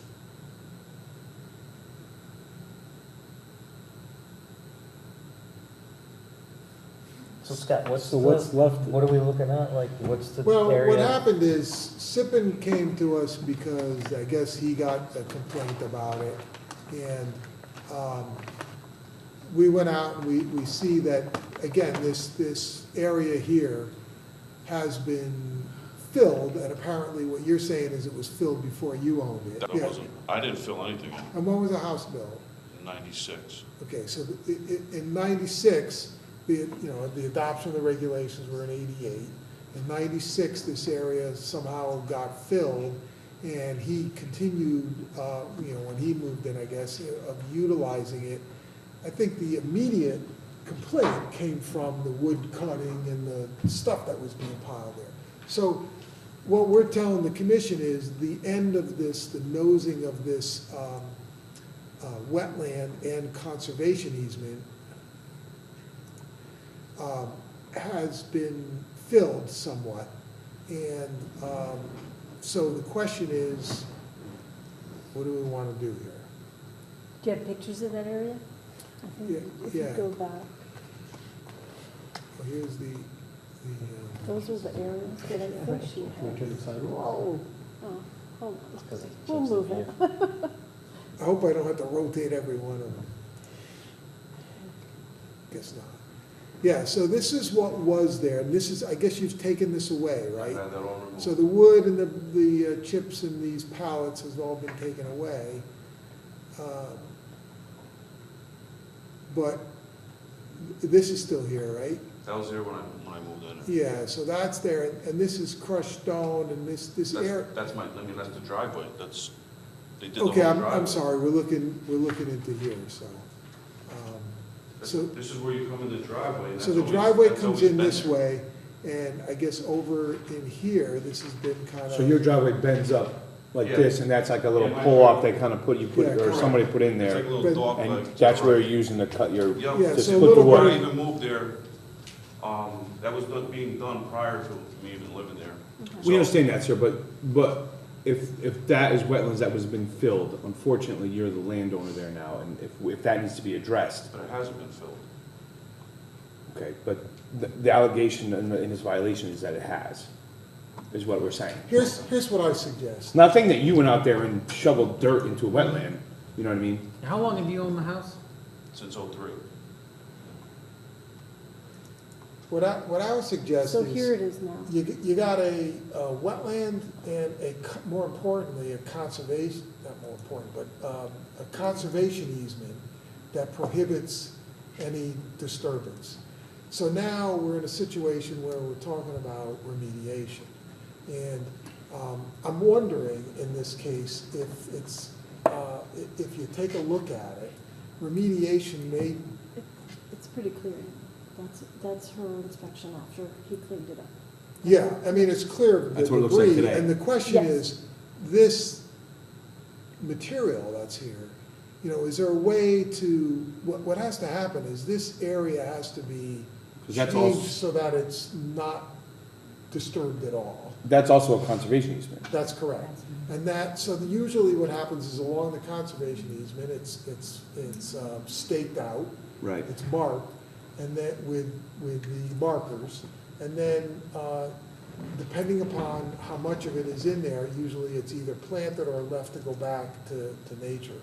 I don't think if there's not a lot of fill, I don't think removing the fill is all that big a deal to restore the conservation easement. You know, conservation easements prohibit fill as well, but you gotta look at, once the damage is done, how do you restore it? So, you know, but I think that you really need to go out and look at it before you can provide some input as to, Okay. what Sounds like a what good you idea. hope to see. Now, regardless of whatever our solution is, there's only a small portion of that that's actually on his properties. A lot of it that's filled in is on Sippin's as well, right? Well, there's an issue going between him and Sippin, and we don't care who does it, but that's If the decision was made, each individual property owner would be Just close it. responsible for Just their, close it. That's just what's a on their photograph. property, Close it. correct? It's still, Is this where you were still originally? there. Yeah, okay, sorry. It's okay. So we go up to here. Down a little bit, there you go.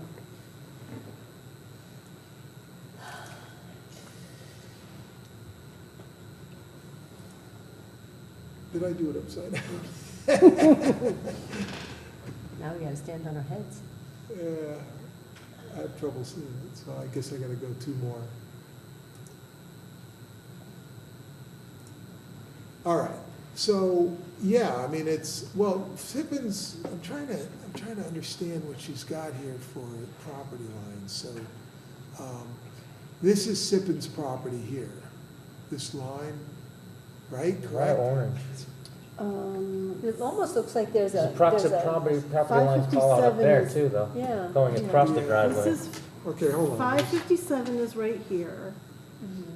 This seems to be the conservation easement in here. Yeah, the property line's in a funny place. Yeah, and then this Unless is, Sippin's the made up of more than driveways. one property. Do you have a driveway easement with your neighbor on the other side? Yeah, it's a shared driveway. I see. And that ends with that? Yeah, property. okay, I get it, I all get- right, I get all it right. now. Yeah, All yeah, right. yeah. You just I get can't it. see the So beginning of the driveway because This it's trees. is Sippin's property, this is his property line.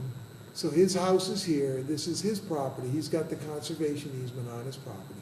And then this right-of-way goes to the other house. And he shares his driveway, so his driveway cuts across the neighbor out to the cul-de-sac. And where's the conservation easement? Conservation easement is this cross-hatched area. So the disturbance Oh, I see, all occurred right. right in here, and it spills onto Sippin's property. And it actually spills onto this neighbor too a little bit. Or that's the But- shared driveway? Yeah, but that's a shared But it's driveway the only, shared so driveway, it's- right. So the biggest issue is that cross-section, that yellow stripe section, sir, This which right is a here. which is for both a little bit of wetland and conservation easement.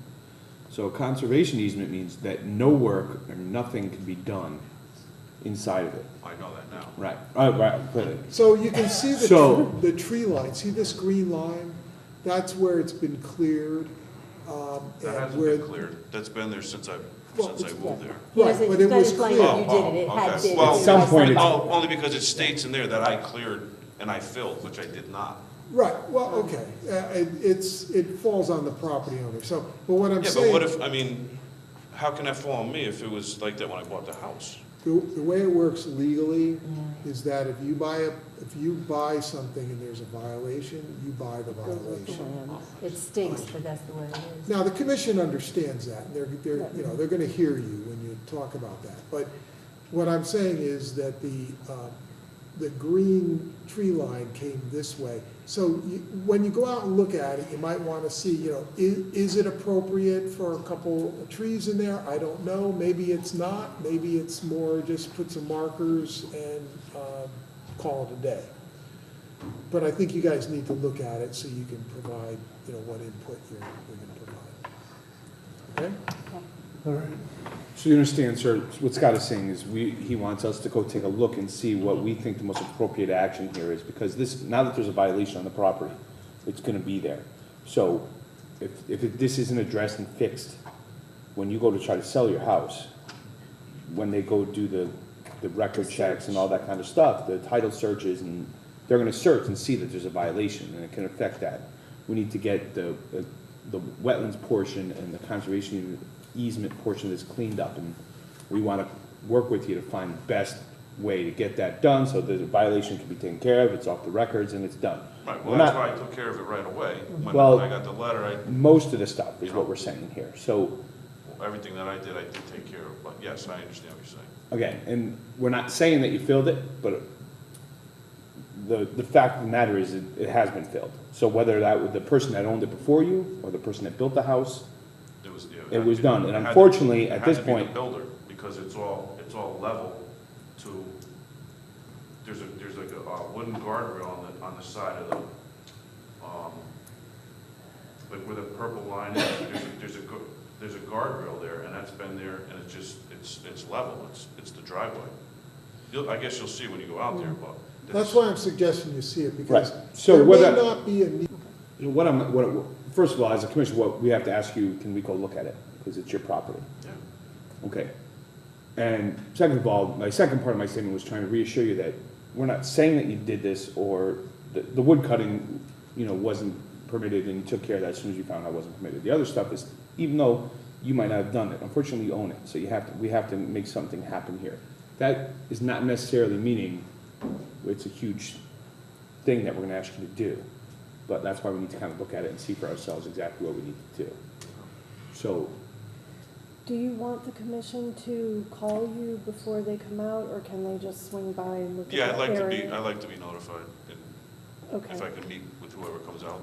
if we that's okay. will, so how it works is when we will do a visit, it'll be 2 or 3 of us, and maybe 2 separate groups, because if it's more than that, it counts as a meeting, and it has to be a whole deal.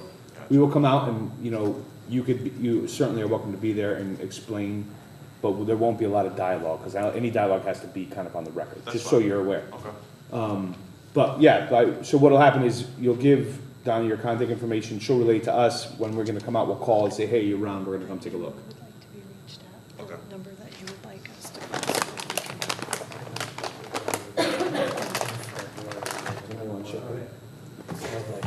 They're delightful.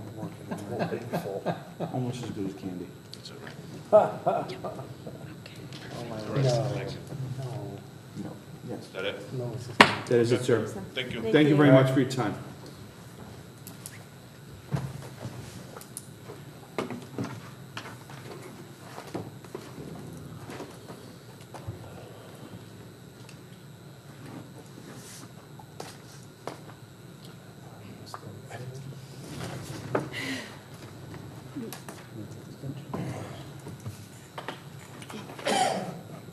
Up next, IWV 2018-09, 20 Founder's Way, Porter, activity and a conservation easement. This one, there was an extension request that I believe you got in your package. We did. Okay, so, Via email.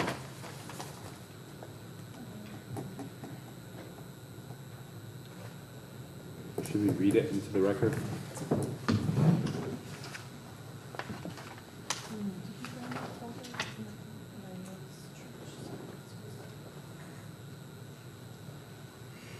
one second, please.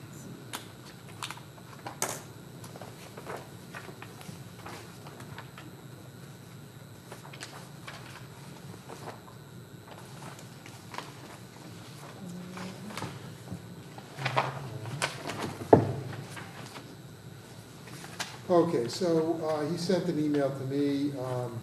I did discuss this with him. There was a desire to do a swap, and we kind of talked about that and what the past, what happened in the past with similar applications. So hopefully take that into serious consideration. But he's saying, as I believe you were informed directly, the NOV was first.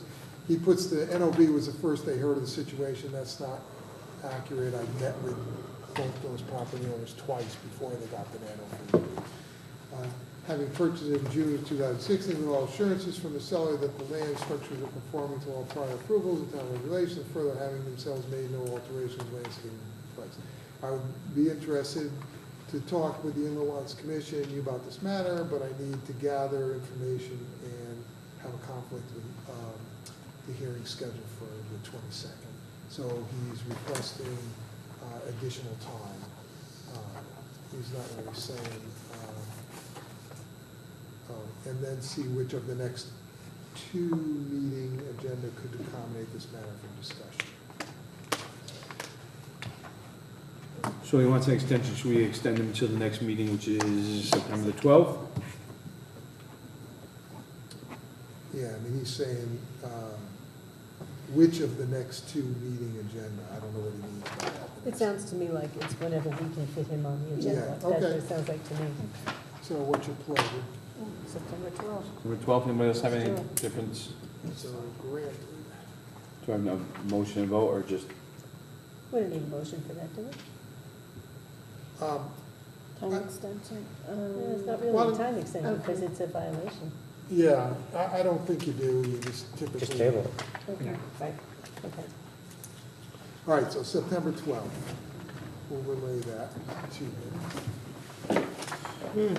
All right, remediation submissions, IWV 2018-03, 344 Garter Road, Wayne, Mahalka. 2006 mitigation plan had not completed, gravel fill and wood debris within a regulated area.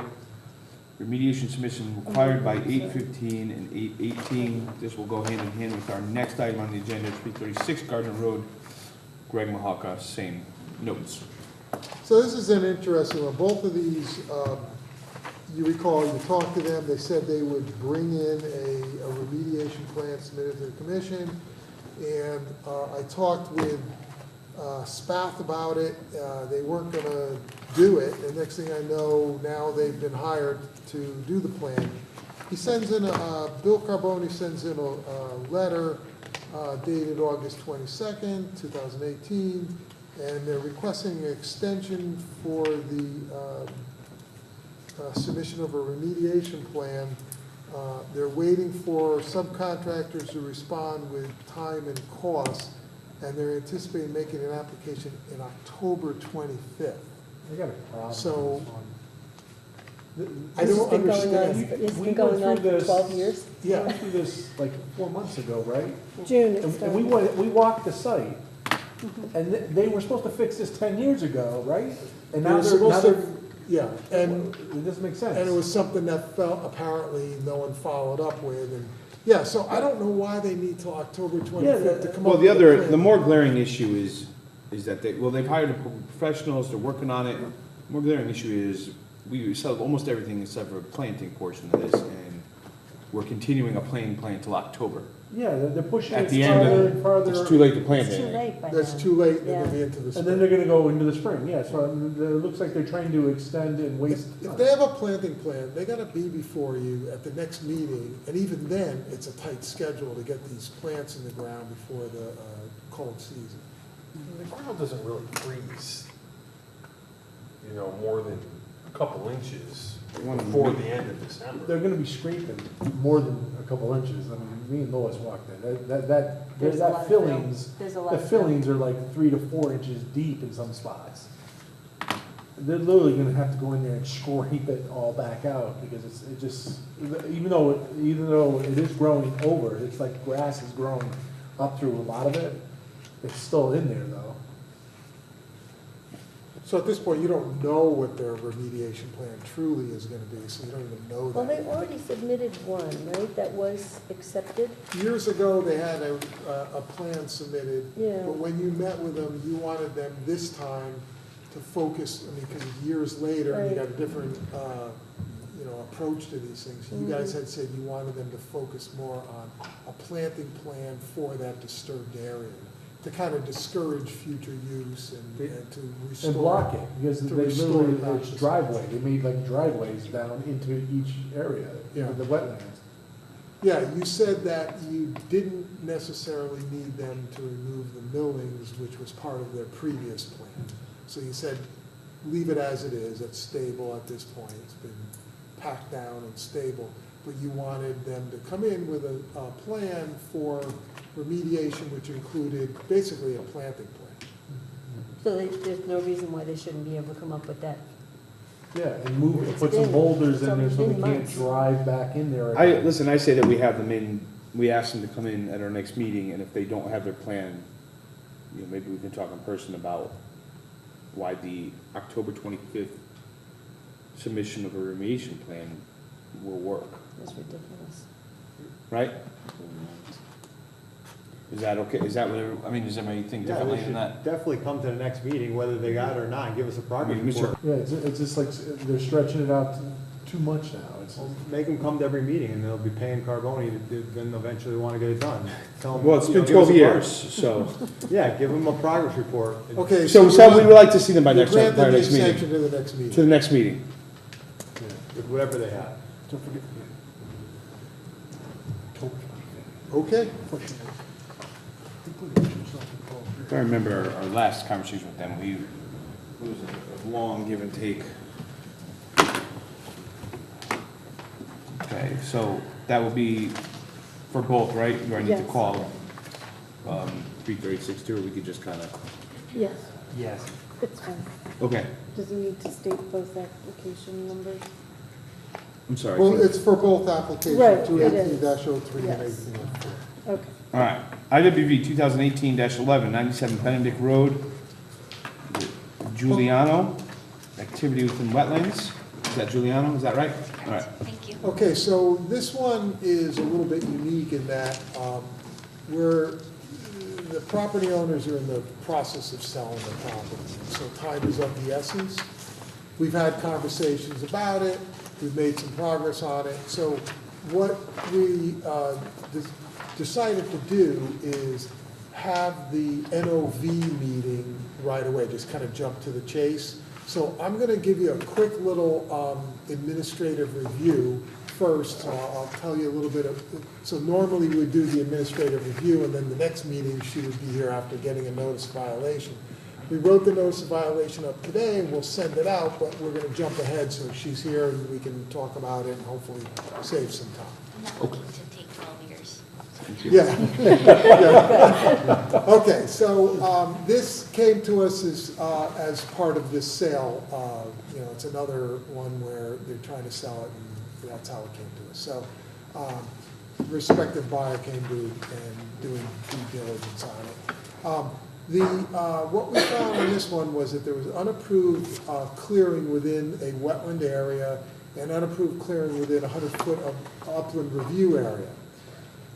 When we looked at it on GIS though, there were some things that didn't quite make sense to us because although it showed us that they filled into these or they cleared into these areas. The yard was sloped uphill, which is usually unique. I mean, it's not to say a wetland isn't on a hillside. It was uphill and just didn't have the look of what we would expect. So when Denise went out there, she confirmed that it didn't look like a wetland, and we were kind of questioning it. So what we suggested was for them to get a soil scientist to take a look at it and get a report going so we'd have a better idea of what we're dealing with instead of just guessing. And so they did that, and the original survey that was done, the soil survey was done with the subdivision or lot development, was done by Frank Endorf. And do you remember the date? It was back in the 87? early 80s, I think.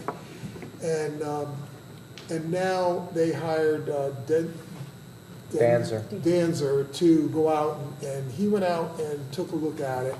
And basically what he found was that the wetland was just it was pushed up the hill further. And so that what he's classifying as wetlands is not the same as what originally was classified, that it's further up the hill. So this plan here, I'm gonna get Denise to see if she could do these so we don't have to keep rotating. Let's see, it would be clockwise. All right, so basically what they did a couple years ago is they hired a landscaper who went out and expanded the yard. Took this tree line, which was here, and really brought it all the way back to here, which, as you can see, extends into the The 1987 wetlands map or something? Yeah, I'm trying to figure out if that's that's not. That was the overlay, I think Denise had done. Okay, so, yeah, I'm sorry. So this line here, see this line? That's the wetlands in the original, it says original limit of wetlands based on the subdivision map. That's this line. And now the soil scientist is showing it over here, and he is indicating, and Denise are indicating, that it does not appear to be filled. So it looks like what they did was they cleared this area. And so I guess the first issue is that the wetland is, instead of being here, is back here. And so we come to the question of what to do here, and I guess at this point I should shut up and let you speak. Sure, no, that's absolutely fine. So my name is Christine Giuliano. I am owner of 97 Benedict, along with my husband, Michael. Thank you for allowing us to come this quickly. So as of about a week and a half ago, we were under contract to sell the house, and poof, this issue came up, and they've now abandoned buying the house. Okay. So we're going to have 2 mortgages in the next few weeks. But at any rate, we're here to work with the town to remedy this, because back in 2006, when we bought the property, we were first-time homeowners. We didn't know what to look for. So talking with our realtor now, we're a little bit concerned about what due diligence was done on our behalf to see what the property actually entailed. And it doesn't sound like that was done, but here we are, and we're looking to remedy it. So our disclosure also, when we bought the house deed, there was no wetlands, so we still were under the impression that we were good. The reason why all this was cleared was 2011, 2012, if I got my years right, we were pretty much hit hard by the fall snowstorm, and then of course Hurricane Sandy. So we had trees hit the house, with minimal damage, etc. So we decided once we had a child on the way, we would clear this out so you had just more room to play. We hired a contractor, Justin Harding of Nature's Edge in Oxford, Connecticut, and he claims to us that he went to the town, he provided me the maps that he received, and that's where we went. We paid a check of upwards of $6,000 to have our land cleared, and then we had this beautiful backyard, not knowing, of course, that we had the wetlands. So fast forward, and I'll skip a bunch. I had a bunch written down, but, for the sake of everybody's time.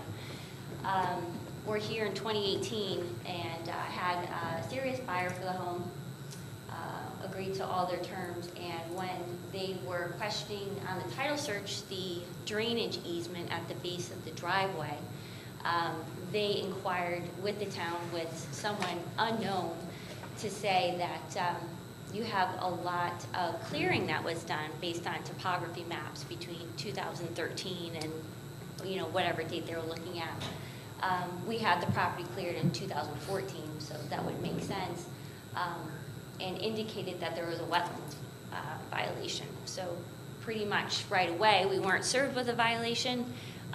They submitted a termination letter of contract, and that was before we could go ahead and speak with the town. Scott has probably talked to us almost weekly now. Denise has been out to the house, and based on Denise's review of the plot, as Scott indicated, couldn't make a clear determination if there were wetlands. So go ahead and, research a soil scientist, and that's exactly what we did. Dr. Danzer came out last week, within 2 days' time, which we were extremely grateful for. Was out in the yard for approximately 2 hours, and I was following the process with him and determined the different wetlands lines as compared to what we had from 1987, if I'm not mistaken. With that, we had already lost the buyers, but we were doing our due diligence anyway to see how this could be remedied, and remedied quickly.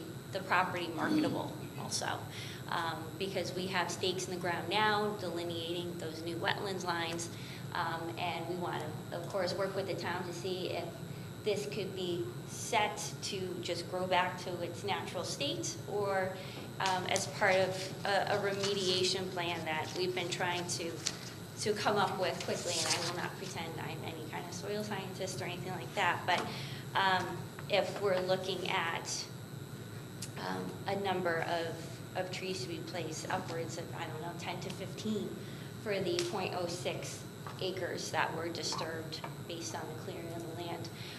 A mixture of pin oaks, downy birches, and red maple or swamp maples.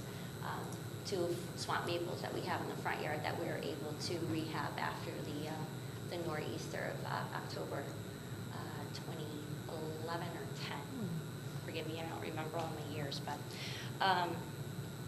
so I did bring, just various pieces of information that I could obviously submit to you. I can have them electronically. I did not bring them to put them on the stick. But ultimately, we had to put the house back on the market.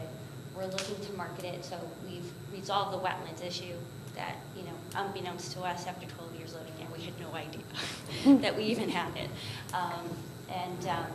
We were grateful to see that was smaller. We do have a playscape that was in the original plot, but after Dr. Danzer's evaluation, that is no longer the case. So it has shrunk considerably for us.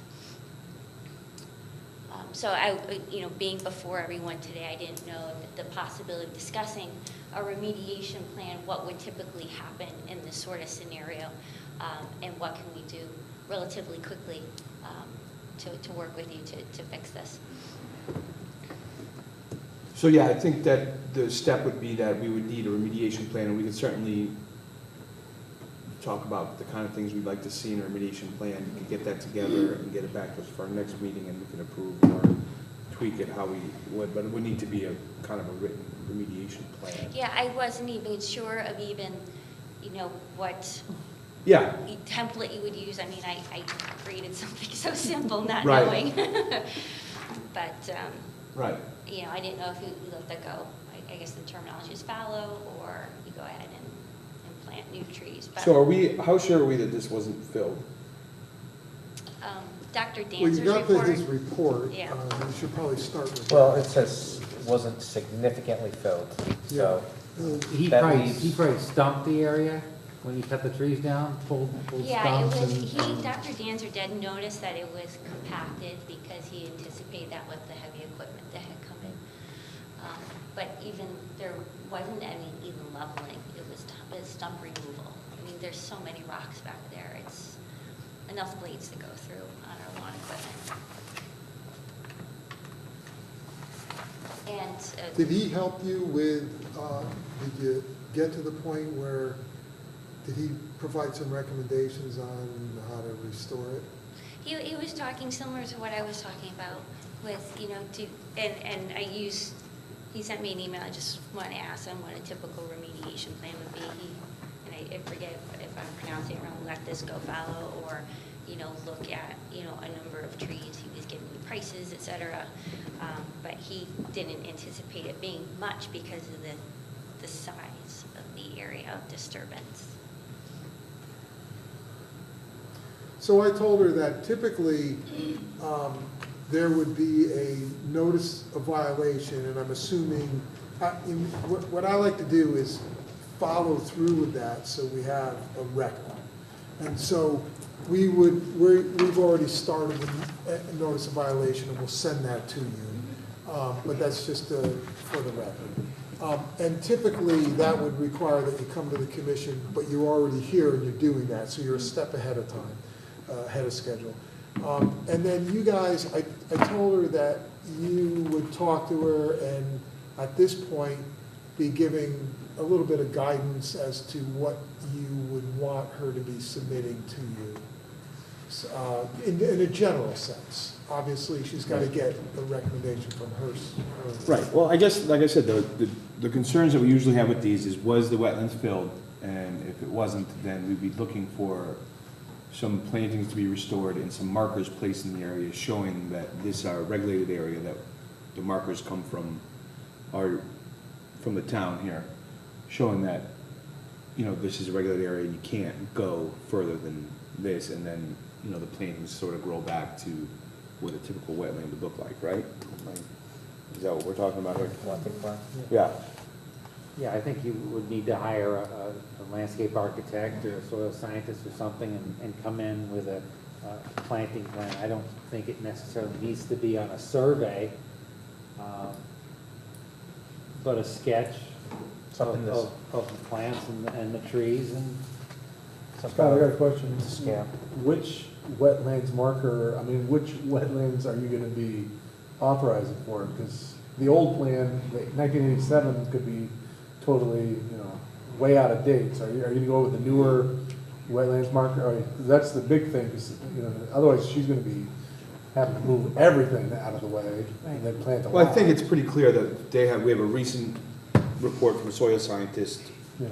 that says that that's the line, and Yeah. we kind of have some Did confirmation he from mark the line already? Did he already? All right, good. So at least you got that started. So there's some markers It's in the there. yard, Now, again, is this downhill to the wetlands? yeah. The backyard slopes down towards the house. So it's upgrading. Uphill, I love these uphill wetlands. Sorry, yeah. What's going on here? I won't pretend. Did you get a lot of water in your house? Well, that's what I was saying, it was We don't. unique, we wanted to get out and Oh, look I at thought it was just unique that they were selling their house. No. I'm like, that's not unique. Yeah. This was a shock to us, that's for sure. So I think what we're looking for is, you know, you maybe talk to your soil scientist again and come up with a sketch where how you're gonna replant that area to make it go back to the way it was before it was cleared. So, you know, granted, some of the trees came down in the storms, but whatever else was helped down, we want that to go back to natural. And then usually was it 50 feet, is that what we decided on? And changes of, angle points. thank you, Angle thank you, points, angle yeah. points. So Could every not come 50 up with feet that or one. change of angle points on that line would be the markers that you get from the town that shows that this is a regulated area, don't mow or Yeah, but what line are you gonna use? Yeah, are you looking for just restoration of the wetland? Are you looking for any restoration in the upland review area, you know, in terms of buffer or? upland review area goes right to the, Right now it's lawn. into the right? living room, Right now right? it's lawn, so it would be Yeah. lawn right to the wetlands. Is there, you know, where do you want her to There should focus be a on? buffer, you know, because we regulate well beyond just the You wetland. Right. can't draw the line right at the wetlands, you gotta come a little, what is it, 100 feet? 100 foot is shown as obviously this red Yeah, line. it's the house, so what do What you you should go? look at, actually, is look at this green line, because that's what they had Before. originally for permission to have their yard. That's, so that's, I would look at that, not at the upland. Right. So they cleared that much. We have an area, size of that area, the whole purple shaded area, do you know what that is? I don't have the size of it. Not the area that was cleared, the area of concern was. You figure what, it looks like it's, 35. if you look at that 40 feet. 100-foot dimension, it's what? 40 feet 40 feet. wide Yeah, I would say at least 40 feet off the new wetlands. by 150, maybe. 6,000? So do we Well, that- want, The other part's 2,600 according to the report. So it's probably, my guess, probably closer to between 8 and 10,000 altogether. Yeah, I'm coming up with about 6,000.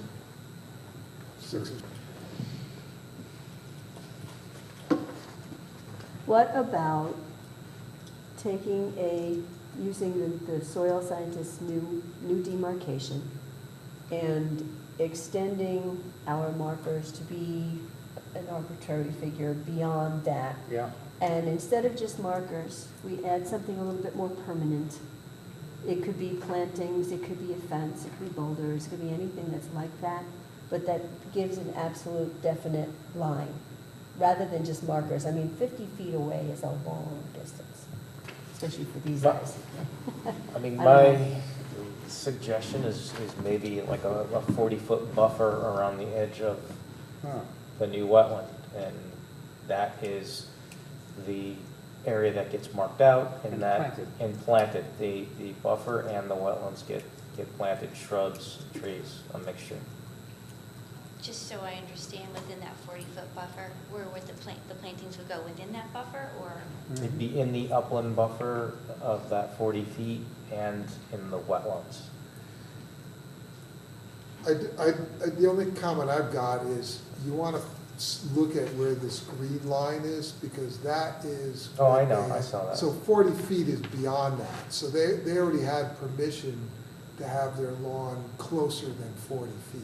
What, wait. So the green line is what you're saying they got approved to do. This green line, they already have approved to do that distance. So Right. they already were in. Okay, so 40 feet is up to, Well, I pretty guess, close. I guess right here is questionable. well, because- that is, okay, so they just need to determine that. But if you want to go 35 feet, we'll go 35 feet, but we need to come up with something. Or just say, present something to us that is, Well, we what can you want always to do. tweak it when you get here. Yeah, what you want to do. This way I don't want to sit here and guess. I'm just throwing out a suggestion of how to look at it. So it sounds like you guys are kind of focusing on restoring a buffer between the original wetland line and the proposed wetland line. I have a suggestion also. In the gray shade area right now, if they right down the bisect it right in the middle, put a fence in there with the markers, so they get to keep half of the purple, and then the area that's the current wetlands right now gets replanted pretty densely. So they have a fence to particular bill of protection of I that don't know what you're area. talking about. Are you talking about bisecting the purple? Yes, bisect the purple from the top of the screen to the bottom, right down the middle. Right with here? With a split rail fence or something that's. So you're saying No. allow the yard encroachment to about halfway between Yes. the original wooded line and the new wetlands? Yes, So in this area, halfway, all the way down. and so you'd have a buffer, I don't know what the dimension of that That's is. about, judging by the scale that's on the bottom of the page, that's about 20 feet. Okay. So, So now you understand what we're getting at here. So that green line is the actual wetland. So at some point, we're gonna be looking for that area to be restored with plants. right. And then we're talking about a certain amount of area beyond that as a buffer to keep everybody and everything away from the actual wetlands, with some other, sometimes it's buffer plantings, but there's a lot of ideas being tossed around by the commission right now. That's just ideas.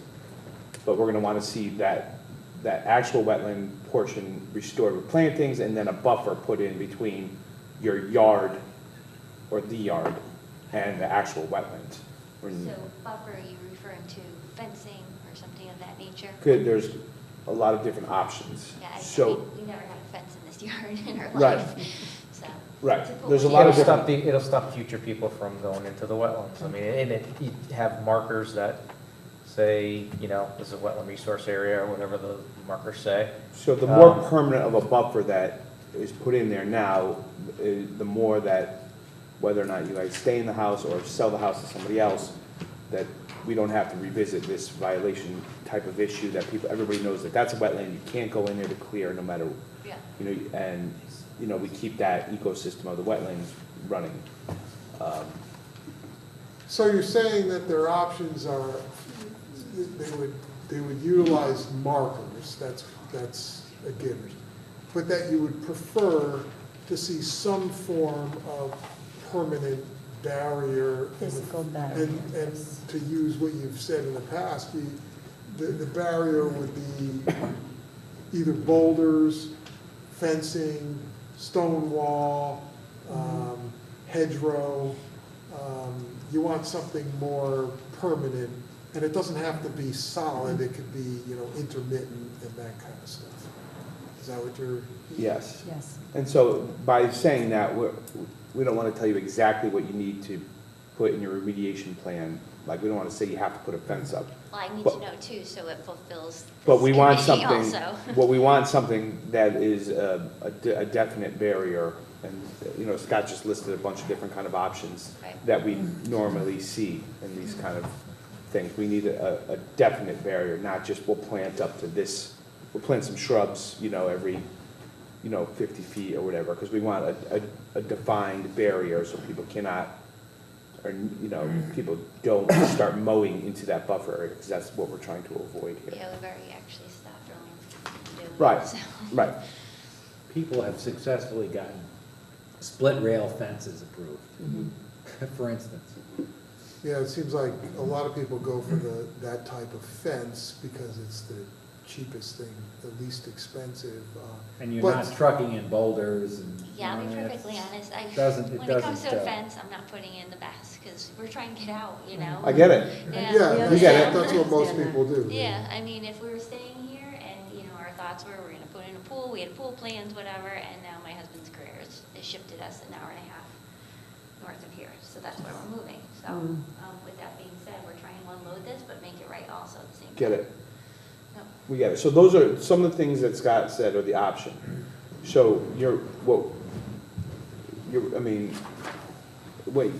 probably gonna need some help on putting in a remediation plan, whether that be the soil scientist you already hired to come out, can give you some pointers, you can go back and tell them what you heard here tonight, and they can maybe give you some stuff that they have done before. But what we're looking for on the next meeting would you be coming with a plan saying, all right, we heard what you guys said, here's what we came up with as a plan, give it to us, and then, at that point, we'd either say, yeah, great, this is everything we wanted, perfect, go for it, or we can say, hey, we'd like to see this or that, and then we can go from there. So, just so I can take this back to whoever I'm working with. Understood. We're looking at a permanent fixture in the yard to delineate between the buffer and the wetlands. So the buffer, I should say, and the remaining part of the Yeah, yard. right And in then there. a planting plan, most likely, because we're not going to just let it grow back to the way it was. Right. We need to. And with the size, typically in this case, it's not a huge space, but it's big enough, density as far as plantings are concerned. We came up with 10 to 15 because we remember, approximately that size. Right, These large that's the trees actual coming down. wetland, but that wasn't taken into account, I'm assuming, the buffer portion that we're gonna be looking No, for between the wetland and the, I think of wetland and I think of beach or I think of skunk cabbage. Right. Not my backyard, so this is a shock. Yeah, as you learned, the wetlands in Connecticut are classified by soil type. Yeah, yeah. Not the plants. I was out there with Dr. Yeah. Dander for 2 hours, learning all about it, so. And with the planting plan, Mhm. size and spacing would be something Okay, we'd be looking at? what, if I may ask, what's a specification that's required for the size of the plants that, and, you know, even the It- it- it- species I'm suggesting? It depends on the source of where you're getting the Okay. stuff. Really? Trees and shrubs are different sizes, so Yeah. I I'm was sure just- whoever you work with. See, what the commission is trying to do is they don't want to dictate how you should restore. Sure, them. I just don't want to come back and say, no way, you know, next plan. You know, I kind of want to get an idea, so I'm not here That's, wasting your That's time. very wise. If you hire a professional, they'll It should be. We're most assuming that you're likely gonna they'll go back put to a something professional, in front of us right? that's probably pretty good. Okay. Unless could you come say, see oh, me. no, cheap, then probably not. I mean, half the stuff we ripped out of there was dead and broken anyway, but. You it's could, been- obviously, when you get something going, you can come and see me, and Yeah. I could Yeah. look Bounce at it it off and Scott, take he'll a let guess us know. toward it. yeah. Okay, You know. because, you know, it'll be, come September 12th, if we can be on the docket again, you know, I Yeah. don't know if it's, you know, if I have high hopes or if it's a resolvable issue at that point. So we can, you know, bring Yeah, back the backyard. understood. It should be. We'll do Okay, everything on our end. And if you, like I said, if you're hiring somebody who, We don't like to have you come back. they know what, We got a lot of things they'll know going what's on. going I'm on not here coming right back away. for 12 years, sorry. But if there's any of this that's required, I'd be happy to give it to you, or I have it all electronically also. I noticed that the report from Denise was updated to show that the playscape was no longer in the Oh, yeah. wetlands.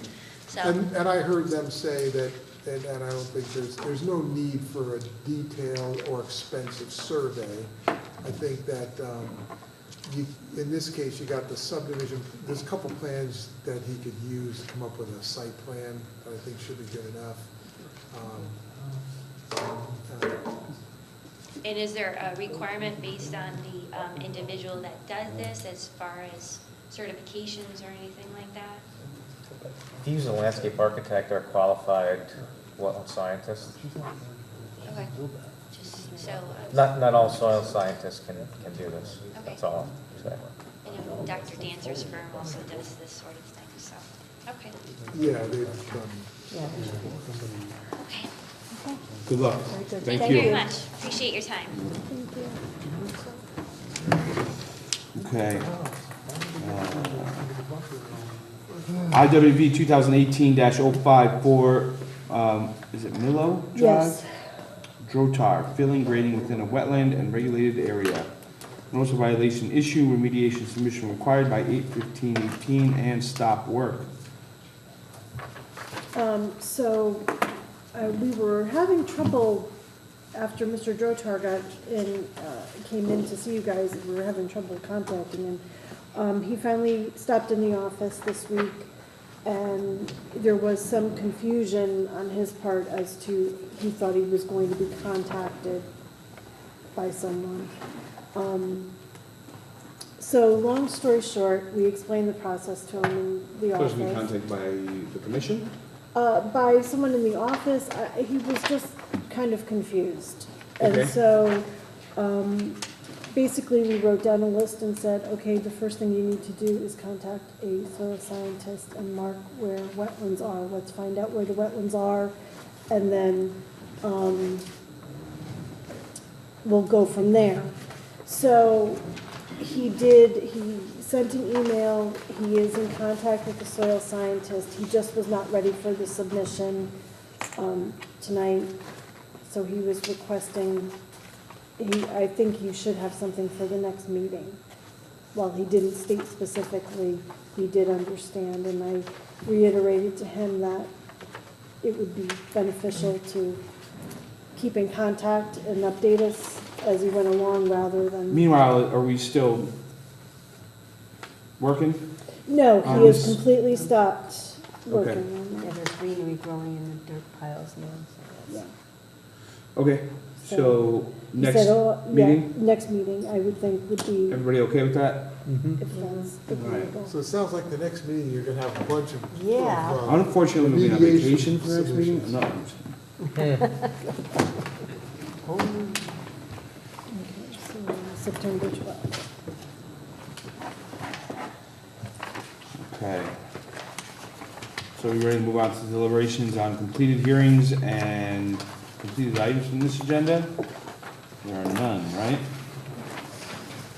So we have IWC 2018-07, 205 Monroe Turnpike, proposed reconfiguration of 2 existing lots. Lot 1, proposed retail space. Lot 2, proposed multi-use retail, restaurant, and medical. 205 Monroe Turnpike LLC. Louis Regina, member. Applicant Ray Riggio, representative. And Sully Engineering, LLC, engineer. I believe at our last meeting, we asked Scott to draft a letter, which everybody should have received, correct? Yep. Yep. And everybody read? Good. I have to abstain. No, Okay, so I provided the draft to the commission, it's 7 pages long. First page references the submission information, first and second page. Second page lists the reasons for granting an approval. Those are highlighted for you. The third page has the voting record, anticipated voting record, and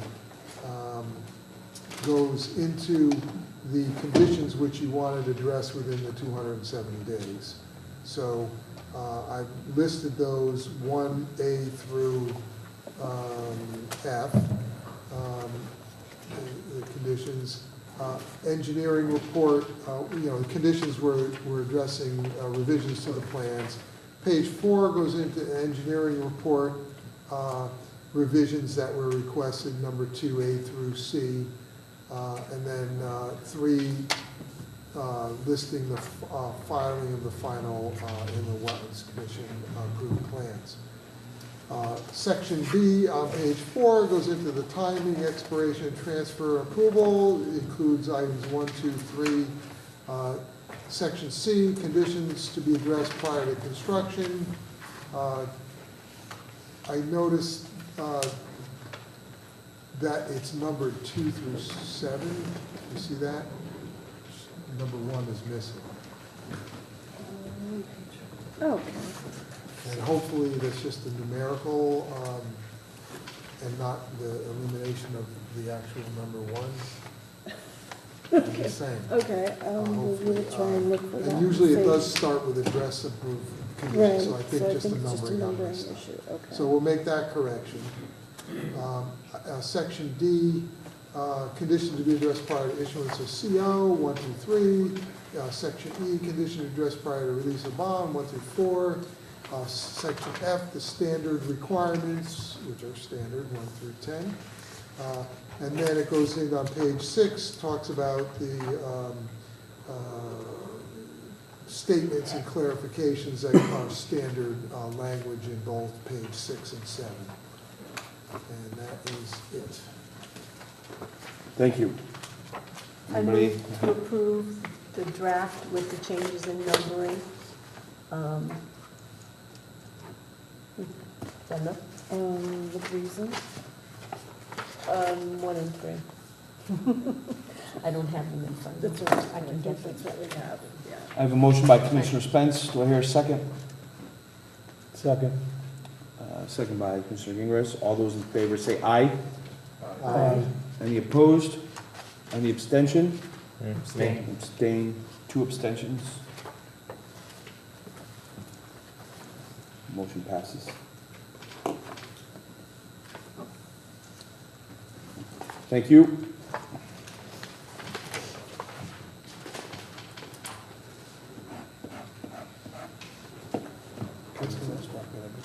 Say that again?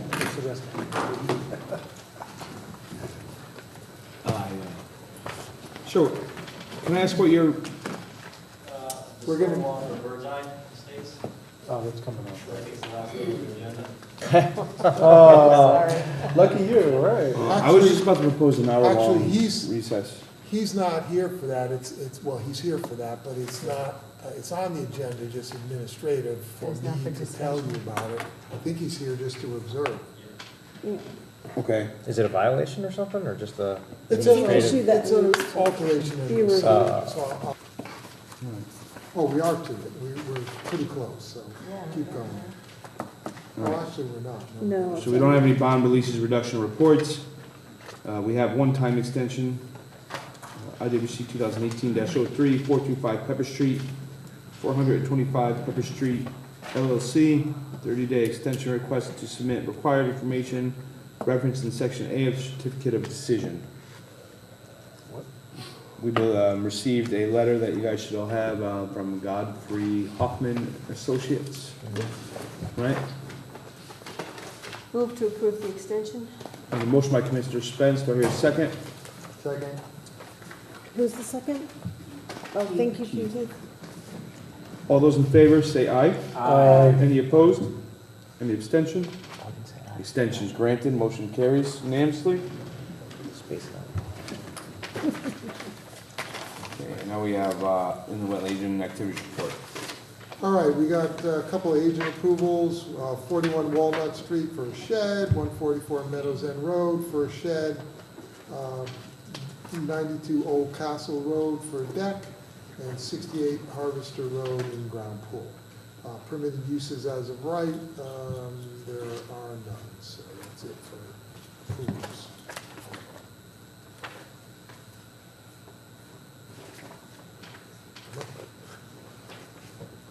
We're all done. Enforcement. Enforcement. Deliberations, completed remediation submission, sorry.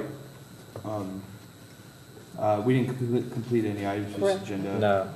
IWB 2018-10, 72 Church Street, whatever that name is, activity within conservation easement and wetlands. Is that Braiwa? Braiwa? Braiwa. Braiwa? I think it might be pronounced with like a V, Bravo, Braiwa? I think, but I'm not sure. Yeah, I think you're wrong. So, 5 years ago? this came to us because they came in and they wanted to connect two decks and make it one deck. And so they have an application to do that. And we discovered that they were encroaching into a conservation easement in a wetland area, pretty significant encroachment. And so what we did was we kind of broke them out. We handled the permit for the deck as a separate issue, and now we're processing the violation. So what I found was there is an approved above-ground pool located within the conservation easement. I'll explain how I think that I happened. know how. 25 years ago. Yeah, unpermitted shed within the wetlands and conservation easement, clearing within the conservation easement, clearing within the wetlands area, potential filling of wetlands area, and driveway encroachment within conservation. Not much. Not much. So the wetland associated, or the no wetland violations were on file. And the violation of the pool fence height was something, I guess, that happened with the building department. We've got the conservation easement document. We have a notice of violation from the building department about the pool and the height of the fence, which is unrelated, actually. We have a building permit issued by the town for the above-ground pool. Went through and the wetlands person signed off on it back then. So what I did was, I brought this information and discussed it with our land use attorney. And his input to me was that, look, the town, even though the building permit had a napkin sketch, that's basically what it was, you know. Oh. Apparently, no one in the town checked into it. and they just took it for what it said, and they issued the permit, and the wetlands person signed off on it. So he's like, I don't see the ability for the town to go back on that. And you issued your permit, and this is the problem with not getting proper information. But what he said was, and here's a sketch of it, so let's see if we can get that a little smaller. All right, so you got the Church Street is here, you got the driveway, they just nicked the corner of the driveway. So looking at the records, what happened was, they came in and got a building permit, and the house wasn't in this configuration. It was different, it was like a square over here, and the driveway came in. So my guess is, for whatever reason, that they changed the house, and when they changed the house, they changed how the driveway goes into the garage, and no one realized that changing that was encroaching on the conservation easement or whatever, and it just got done. And so, town attorney is saying that, look, you issued the CO, you didn't really follow, the town didn't follow through. So the little section here where the driveway is, and this pool with this deck that was permitted, he doesn't see how we can force them to take it out of the conservation easement. However, there is a shed here, there's all this clearing that happened in the conservation easement, all this purple area. And he's saying that certainly should be rectified. So we're gonna make them plant trees around the pool. Yeah, there you go. Oh, nice. So We're gonna make them remove the shed out of the wetlands, right? Here's the pool and the deck and the. Oh, it's an above-ground pool? There's the shed. Oh, it's beautiful. It's an There's the above-ground pool? above-ground pool. Oh, God. And there's this shed that's way, and there's the So the whole shed's gotta lawn. move. That's wetland. That's all in the wetlands and conservation easement. Nice grass. And here's a picture of it, so you can see Wow, that's a lot. all this, so this is all. There's no pool there, though, in this picture. I think that's the pool right there, it's just covered. Yeah, that's the deck. No, that's I the think the deck. pool's gone. That's not the same. Can you zoom in on that, Scott? Can you zoom in? Well, There's a Oh, pool. there's the pool in 2006. So they right? replaced it. 2006 area, what's this one? Oh, that they goes should've got with this- another permit. This one's 2015, Yeah, there's the no pool. pool's They gone. put a new pool in. They put a new pool They didn't get a in. permit for that? Or did they not need one? for That's, replacement? I gotta ask her Oh. about Oh. that. Yeah, that's Because it. now, the other thing, can we put in there that in fact, that if the pool ever needed to be replaced, that it can't be? Meaning like this is the pool that's there, if it fails and needs. Well, the attorney, the town attorney is saying that it's what you call municipal estoppel. Okay, and that means that we've gone ahead, blew and we've given them. We blew this permission. way back in And 1995. So we kind of Napkin gave up sketch. our ability to do that. So what he's saying is, he's saying we should take this conservation, we should carve out whatever we're gonna do, like make a line here, follow here, and like a trapezoid shape here, out of the conservation easement, and say, unfortunately, they're allowed to have an encroachment for a pool. That looks Because like a we issued bigger the pool. permit. But the That looks rest like of a it, bigger pool right there. but he's saying the rest of it, we Oval. certainly Doesn't can get matter. them The other in one's here not. and pursue rectifying the rest of it. Like for instance, they couldn't go in, can we make it so they couldn't go in there and put an in-ground pool in? No, Can't even do that? No, because we have to change the conservation easement now. no, you don't have to change the conservation. He says, you don't have to change it, you could just have, delineate what you're allowing, what is That's being changing the allowed. conservation easement, how is that not changing it? Well, We're not changing the He's boundary, saying, but he's we're saying changing change it. what No, you were gonna special require, use An allowable area. that they're not gonna have to Yeah. plant. You can argue, you can call it whatever you want, if that was a true conservation reason, they couldn't do that. yeah, Well, the well, problem But we is could that, make it, the problem is that the town blessed it. right. So we can't go back on that. I- Who's no, the I agree with conservation you. easement to? Us. So if they wanted to someday say, no, hey, we want to town. put an it's in-ground not to pool the in. commission. Right, I No, but it's to the Conservation town. To the town. And the town got permission to put it there in their conservation easement. Right, Yeah. So and, it's there. and so he didn't say you have to go back to the town council and the whole No, thing. no. He's just saying, come up with a reasonable distance from the pool, like 8 feet. And say, from the pool, you got 8 feet around the edge of the pool, and you can, Permanent border. you have is to put a where permanent border you're around it. acknowledging the fact that And he has to plant all that they lawn. already have the All that lawn. permit to be there.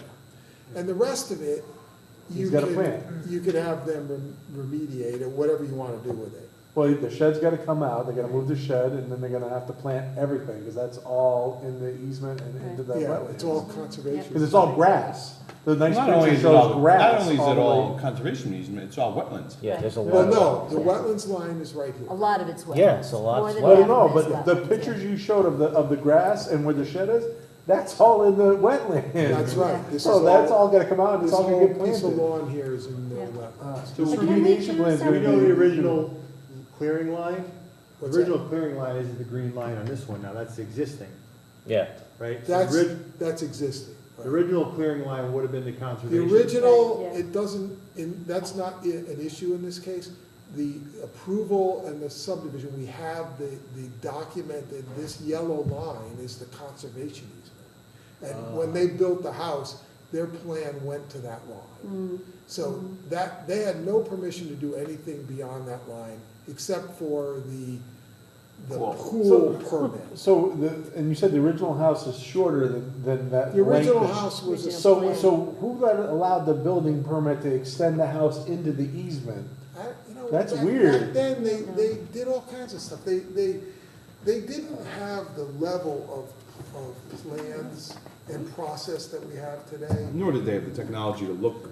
Right. They clearly didn't have the And they didn't have technology. fancy maps drawn off. Think of it this way. When if we didn't have this technology, when they came in to get the permit for the pool, they had a sketch. And the sketch showed, she might have put it on here.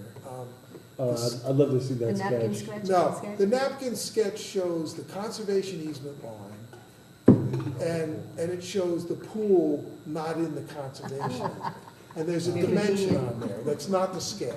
Well, then And so, I that's what disagree they- with the attorney. If I the do sketch too, showed it yeah. outside the conservation easement, then it should be outside the conservation easement. But I they had agree. to go and inspect it before Yeah, they, Yeah, before they extensively, I blessed just went through it, they So extensively. Still, the fault lies with the town. My question is, can we do something like P and Z does? This is a non-conforming use. If there's any changes to it whatsoever, you can't do it. Well, you could say that, sure. Okay. Oh, So I mean, good. that- Yeah. Piggybacking off what Pete was talking Yeah, we'll have about. fun with So this not, one, because then. if they want to put an in-ground pool, Bless well, you you know, guys say but- all this, but you wait until they come here and be all sad in front of you. You guys are all I going to know. cave. Well, we're not gonna make them do anything, but if, We're gonna make them plans up to their pool. No, I mean, with the pool. Yeah, okay, you're gonna make I them. mean, we're not gonna make them. Oh, yeah, you guys talk a good game, but it's. I mean, we're not it's gonna all do anything with the crashing pool, but And if you're the so pool much were ever better. fail or decide to put it in ground, no good. Ain't gonna Right. happen. Well, they can just put the same pool back up. What if, Guys, does that require a new I should permit? say guys, time I'm is it? sorry. guys, But this is an administrative review. Notice of violation. Oh, it's an Okay, administrative? so all I'm looking for is, you want to notice a violation, you want to talk to the people. right? Sure. Is that what you're telling me? Right? I think, yeah. Okay, how else so I'll proceed Or from there. just, or can't we Now- just ask for a remediation plan? I mean, why continue this? Because we'll get it on our docket for another night. We know there's gonna be a need of remediation plan. We know at least 3 things that we're gonna require. So why don't we just list that in the notice and say, listen, you can come, but this is what the minimum of what you're gonna need to do. So you might as well bring in a plan that's I'm just, decent. the reason we kind of set up the process is because we're kind of mimicking the, in your regulations, you Yeah. talk about the The issuing show of the cause order. and all that stuff. And then there's a show cause hearing. And so what it does is it gives the person a chance to come and talk about that with you before you jump to conclusions. Yeah. You know, and I wanted to say too that, Get you to know, weaken up a little bit. we're on Soften up. I wanted to say too, we're on the record here. And you want to keep your comments appropriate, so just kind of keep that in check. And we want to definitely project to people that this is not a punitive process. You know, it's not punitive, and you very much desire to work with people and come up with a good solution. I'm not So- sure what anything So we don't that was want to suggested put here was anything punitive. other than that on the record. So just, you know, keep that in check as we go through these. All right, so I'll issue a notice of violation, and we'll get them here at the next meeting. And they were told that this issue is there, so I think they know it's coming. But I don't think they quite understood that they would have to do anything about it, so it's gonna be, I think what the record reflects is that there's a significant impact yeah, to the conservation easement and to the wetlands. And Yep. all of us have said, I think, in our own way, that we're concerned about what happened regardless of the town approving it and how we go forward so that if there's anything done within the conservation easement, you can't do it because that shouldn't have been done from the first place, so. I'd also like to know, and maybe it doesn't matter, but if that's not the same pool and dimension as the one that they got their permit or approval for. yeah, so I'll if look there's- into that. Yeah, if they just took down the other one that was approved and they decided to put in a bigger one, and that needed to be permitted, and they didn't get permission, then we That'll might have. change a lot. Yeah, Yeah, so let me ask Denise that, because then I saw that, yeah, I see what you're saying there. on Yeah, those. because you showed an original pool that's a Yeah, lot this now is- there's smaller. no pool in There's no pool there. 2016 or whatever. Yeah, 2015, there's No. no, it doesn't, that looks It like, just, it that's just the looks right- like a that's the deck. deck, that's the deck, you're right. Well, you know, but that could have just been the labels were switched. It's the same pool in the next picture. It's an oval Well- pool, well, it's an oval pool. Is Well, it- the permit that we have for the pool is, 99, wasn't it? dated, Yeah. Well, originally, they requested in 95, but then what happened for 4 years, they didn't put a Yeah, pool up for 4 pool years? permit is to 1999, they probably replaced the pool. Yeah, 15 yeah. years, and it's, so, okay, so we'll look into that, that could be a major No, no, factor. you're right, though, in the picture Fatal below it, flaw. what year was that? That's, No, the next one down. the next one down is 2006. 2006. Oh, it is also. No, that's oval. backwards, I think, because if you look at the clarity on that one, it's much better than the previous one. Oh, you gotta figure that out, and then, Yeah, let me get some clarification. So we'll do that, but in the meantime, we'll issue the notice of violation and we'll get it going. Okay? Okay, sounds good. Okay. Next one is 336 Shelton Road, which we're not ready, she's still working on that. The next section is status updates. We added this section because it to tell you the ones that have been completed. This is the guy that came, that was in the middle of selling and went through the landscaping, and you changed the landscaping, remember? And he had the markers in the backyard. Well, that's all, the work is done and everything's acceptable and we've moved on. Oh, good. Okay? So just letting you know about that. Now, next item, under general discussion and other, we have Bird's Eye Estates. So this one is, where did you put this? You just, Bird's eye, keep going, go down. Right there. Oops, Sorry. one more. so here's the photographs, Okay, and this is the map. and this is the what? Right here, what's that? That's the. just open it up. Okay, so what we have here is, in the sub before, I think all of you, maybe Lois was around? No, Lois wasn't around either. But this was I don't know if you're familiar with this development, but it's Trailside Drive, which has Oh, been yeah. extended, and then it goes up to a T intersection, which is Bird's Eye. And so they're building that now. And some of the lots had a requirement that the stone wall, there were some stone walls taken out. But before you go on, I just had a question. This was a permit issued years ago? This was a subdivision approval permit, yes. Wetlands permit Yes. involved?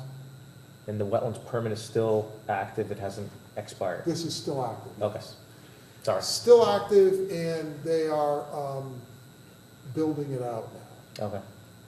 And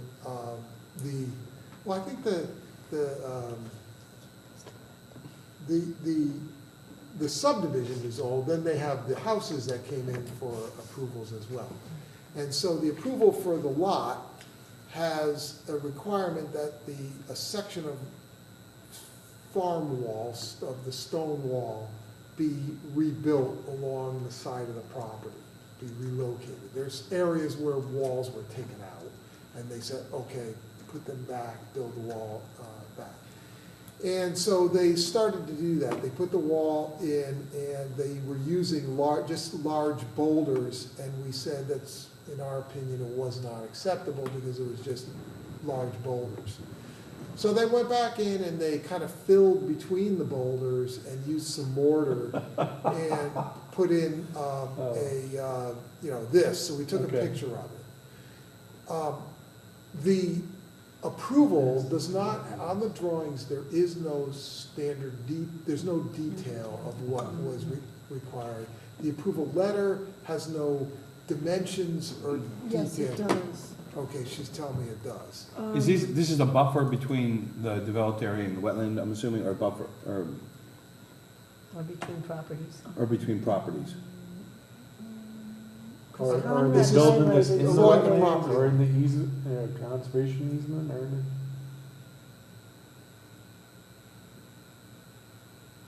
There it is, so, Stone wall, 30-inch Stone wall, height 30 inch, minimum. right, the stat had a specific, Well, that's not what Conrad and Conrad gave that to me today. Scott didn't. A stone wall 30-inch high minimum should be constructed, location shown on S2 plan. So is that the one we're talking about? he looked for a week for it and told me that it wasn't there. Well, he just You must have found it. just found it. Oh, well, it'd be nice to know. Prior to the commission, all right, so, I was told that there wasn't any dimensions, so to me, this changes a lot. I That- apologize. That the stone wall 30-inch high minimum shall be constructed in, okay, so I wanna make sure. As long as it tell you what it's gonna be made out of. Stone wall. No, but he was saying boulders or what, farm stone? What- Those boulders 30 inches high. Most farmers just took the Yeah. boulders out of the ground and just threw them into the walls. Right. They So- didn't care. So really, this changes things, so, the reason I was bringing it to you was to show you what they were doing, because they want to just provide that, they think it's adequate, and we don't think it is. We told them, farm walls don't have mortar, and they're not that short. So, I told them, however, that I would show you the picture and, see if that was acceptable. If it is not acceptable, I told them that they could come back to the commission, if they want to come back to the commission and appeal to you directly. What was the purpose of the wall from the? Could you explain the wall, where the wetlands are? All right, so And it Yeah, developed. I mean, what is this doing? Is this keeping people Also from looks like going there's a into lot the of erosion wetlands? going on.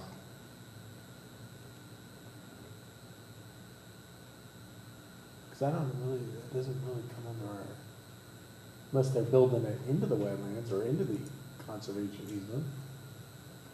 I'm assuming it's part of the buffer, Yeah. because that's why it would be in front of us.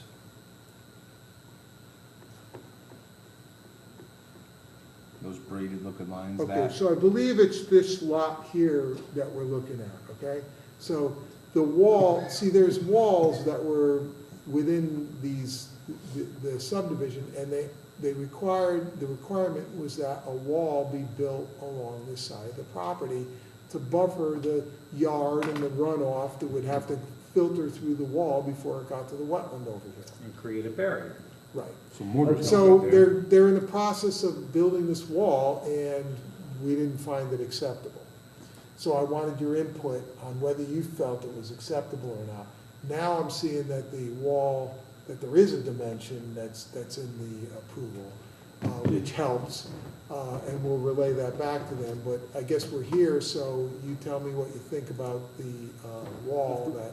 If the wall was there other walls removed, and this is like taking up, adding back the linear footage of wall? Or was Yes, this, there were walls that were taken out for the construction of the subdivision. So they could drive in and out, or? Yeah, I'm not getting into the merits of the wall. That was approved by others. It was Yeah. required by others.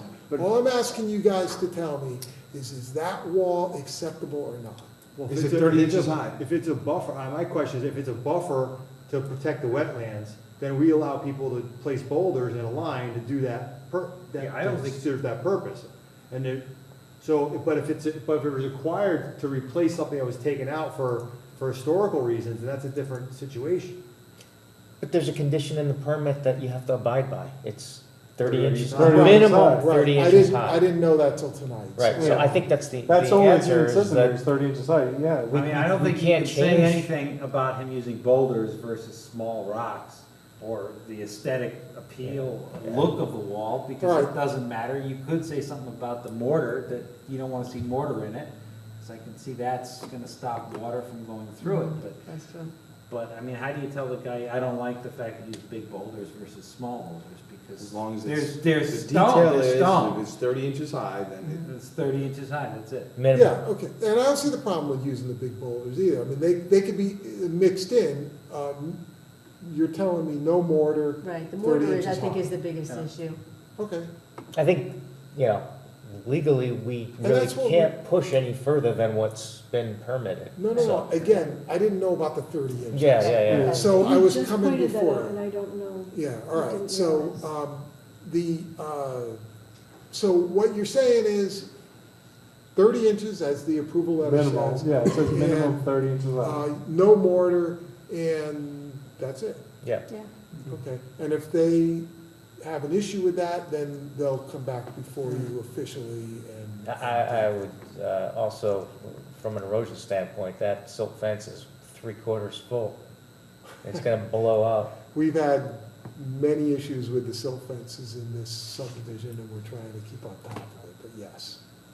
It's just gonna end up in the wetlands and they'll be before us with a violation. That's a lot of material there, it's holding back. Looks like they need at least maybe clean it out. It's already, put hay it's bales already back there. gone underneath it. You can Pictures see are it. deceiving. Huh? Pictures are deceiving.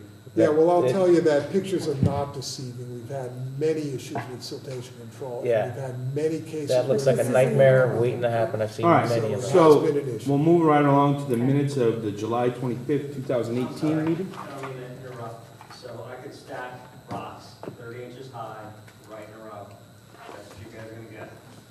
What we're gonna get is a wall that is 30 inches high, and it's gonna have some width to it as well. That's correct? That's what you're It's looking gotta for, be farm built so wall it's gonna that's stay 30 up. inches high. I'm going to put a split rail fence there, like you guys were talking about before. Tell you the truth. It's not our decision to change it, though. It's already been decided. We're just reinforcing whatever the previous commission that did approve that had done.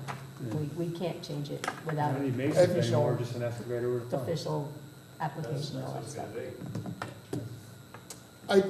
I didn't want a dialogue because it wasn't set up that way. I mean, this was a public hearing where this was approved. I didn't want a dialogue. I explained that to you, get some input, and bring that back to them. So, you know, I didn't really want that to happen.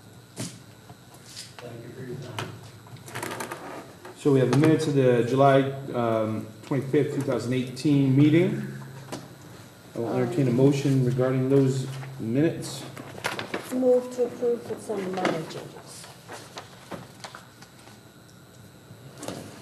Okay, on page 2 of 3, smack dab in the middle of the page, Don, if you want to follow this, the sediment trap was removed and provided a new tree line to be provided on updated plans. I think we just need to take out the first provided.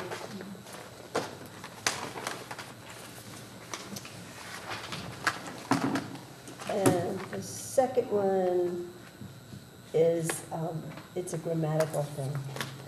On page 5, there was a motion to approve the draft letter of approval as written by Commissioner Spence. That's a dangling participle. So we have to put Commissioner Spence after motion to approve by Commissioner Spence, the draft letter of approval as written.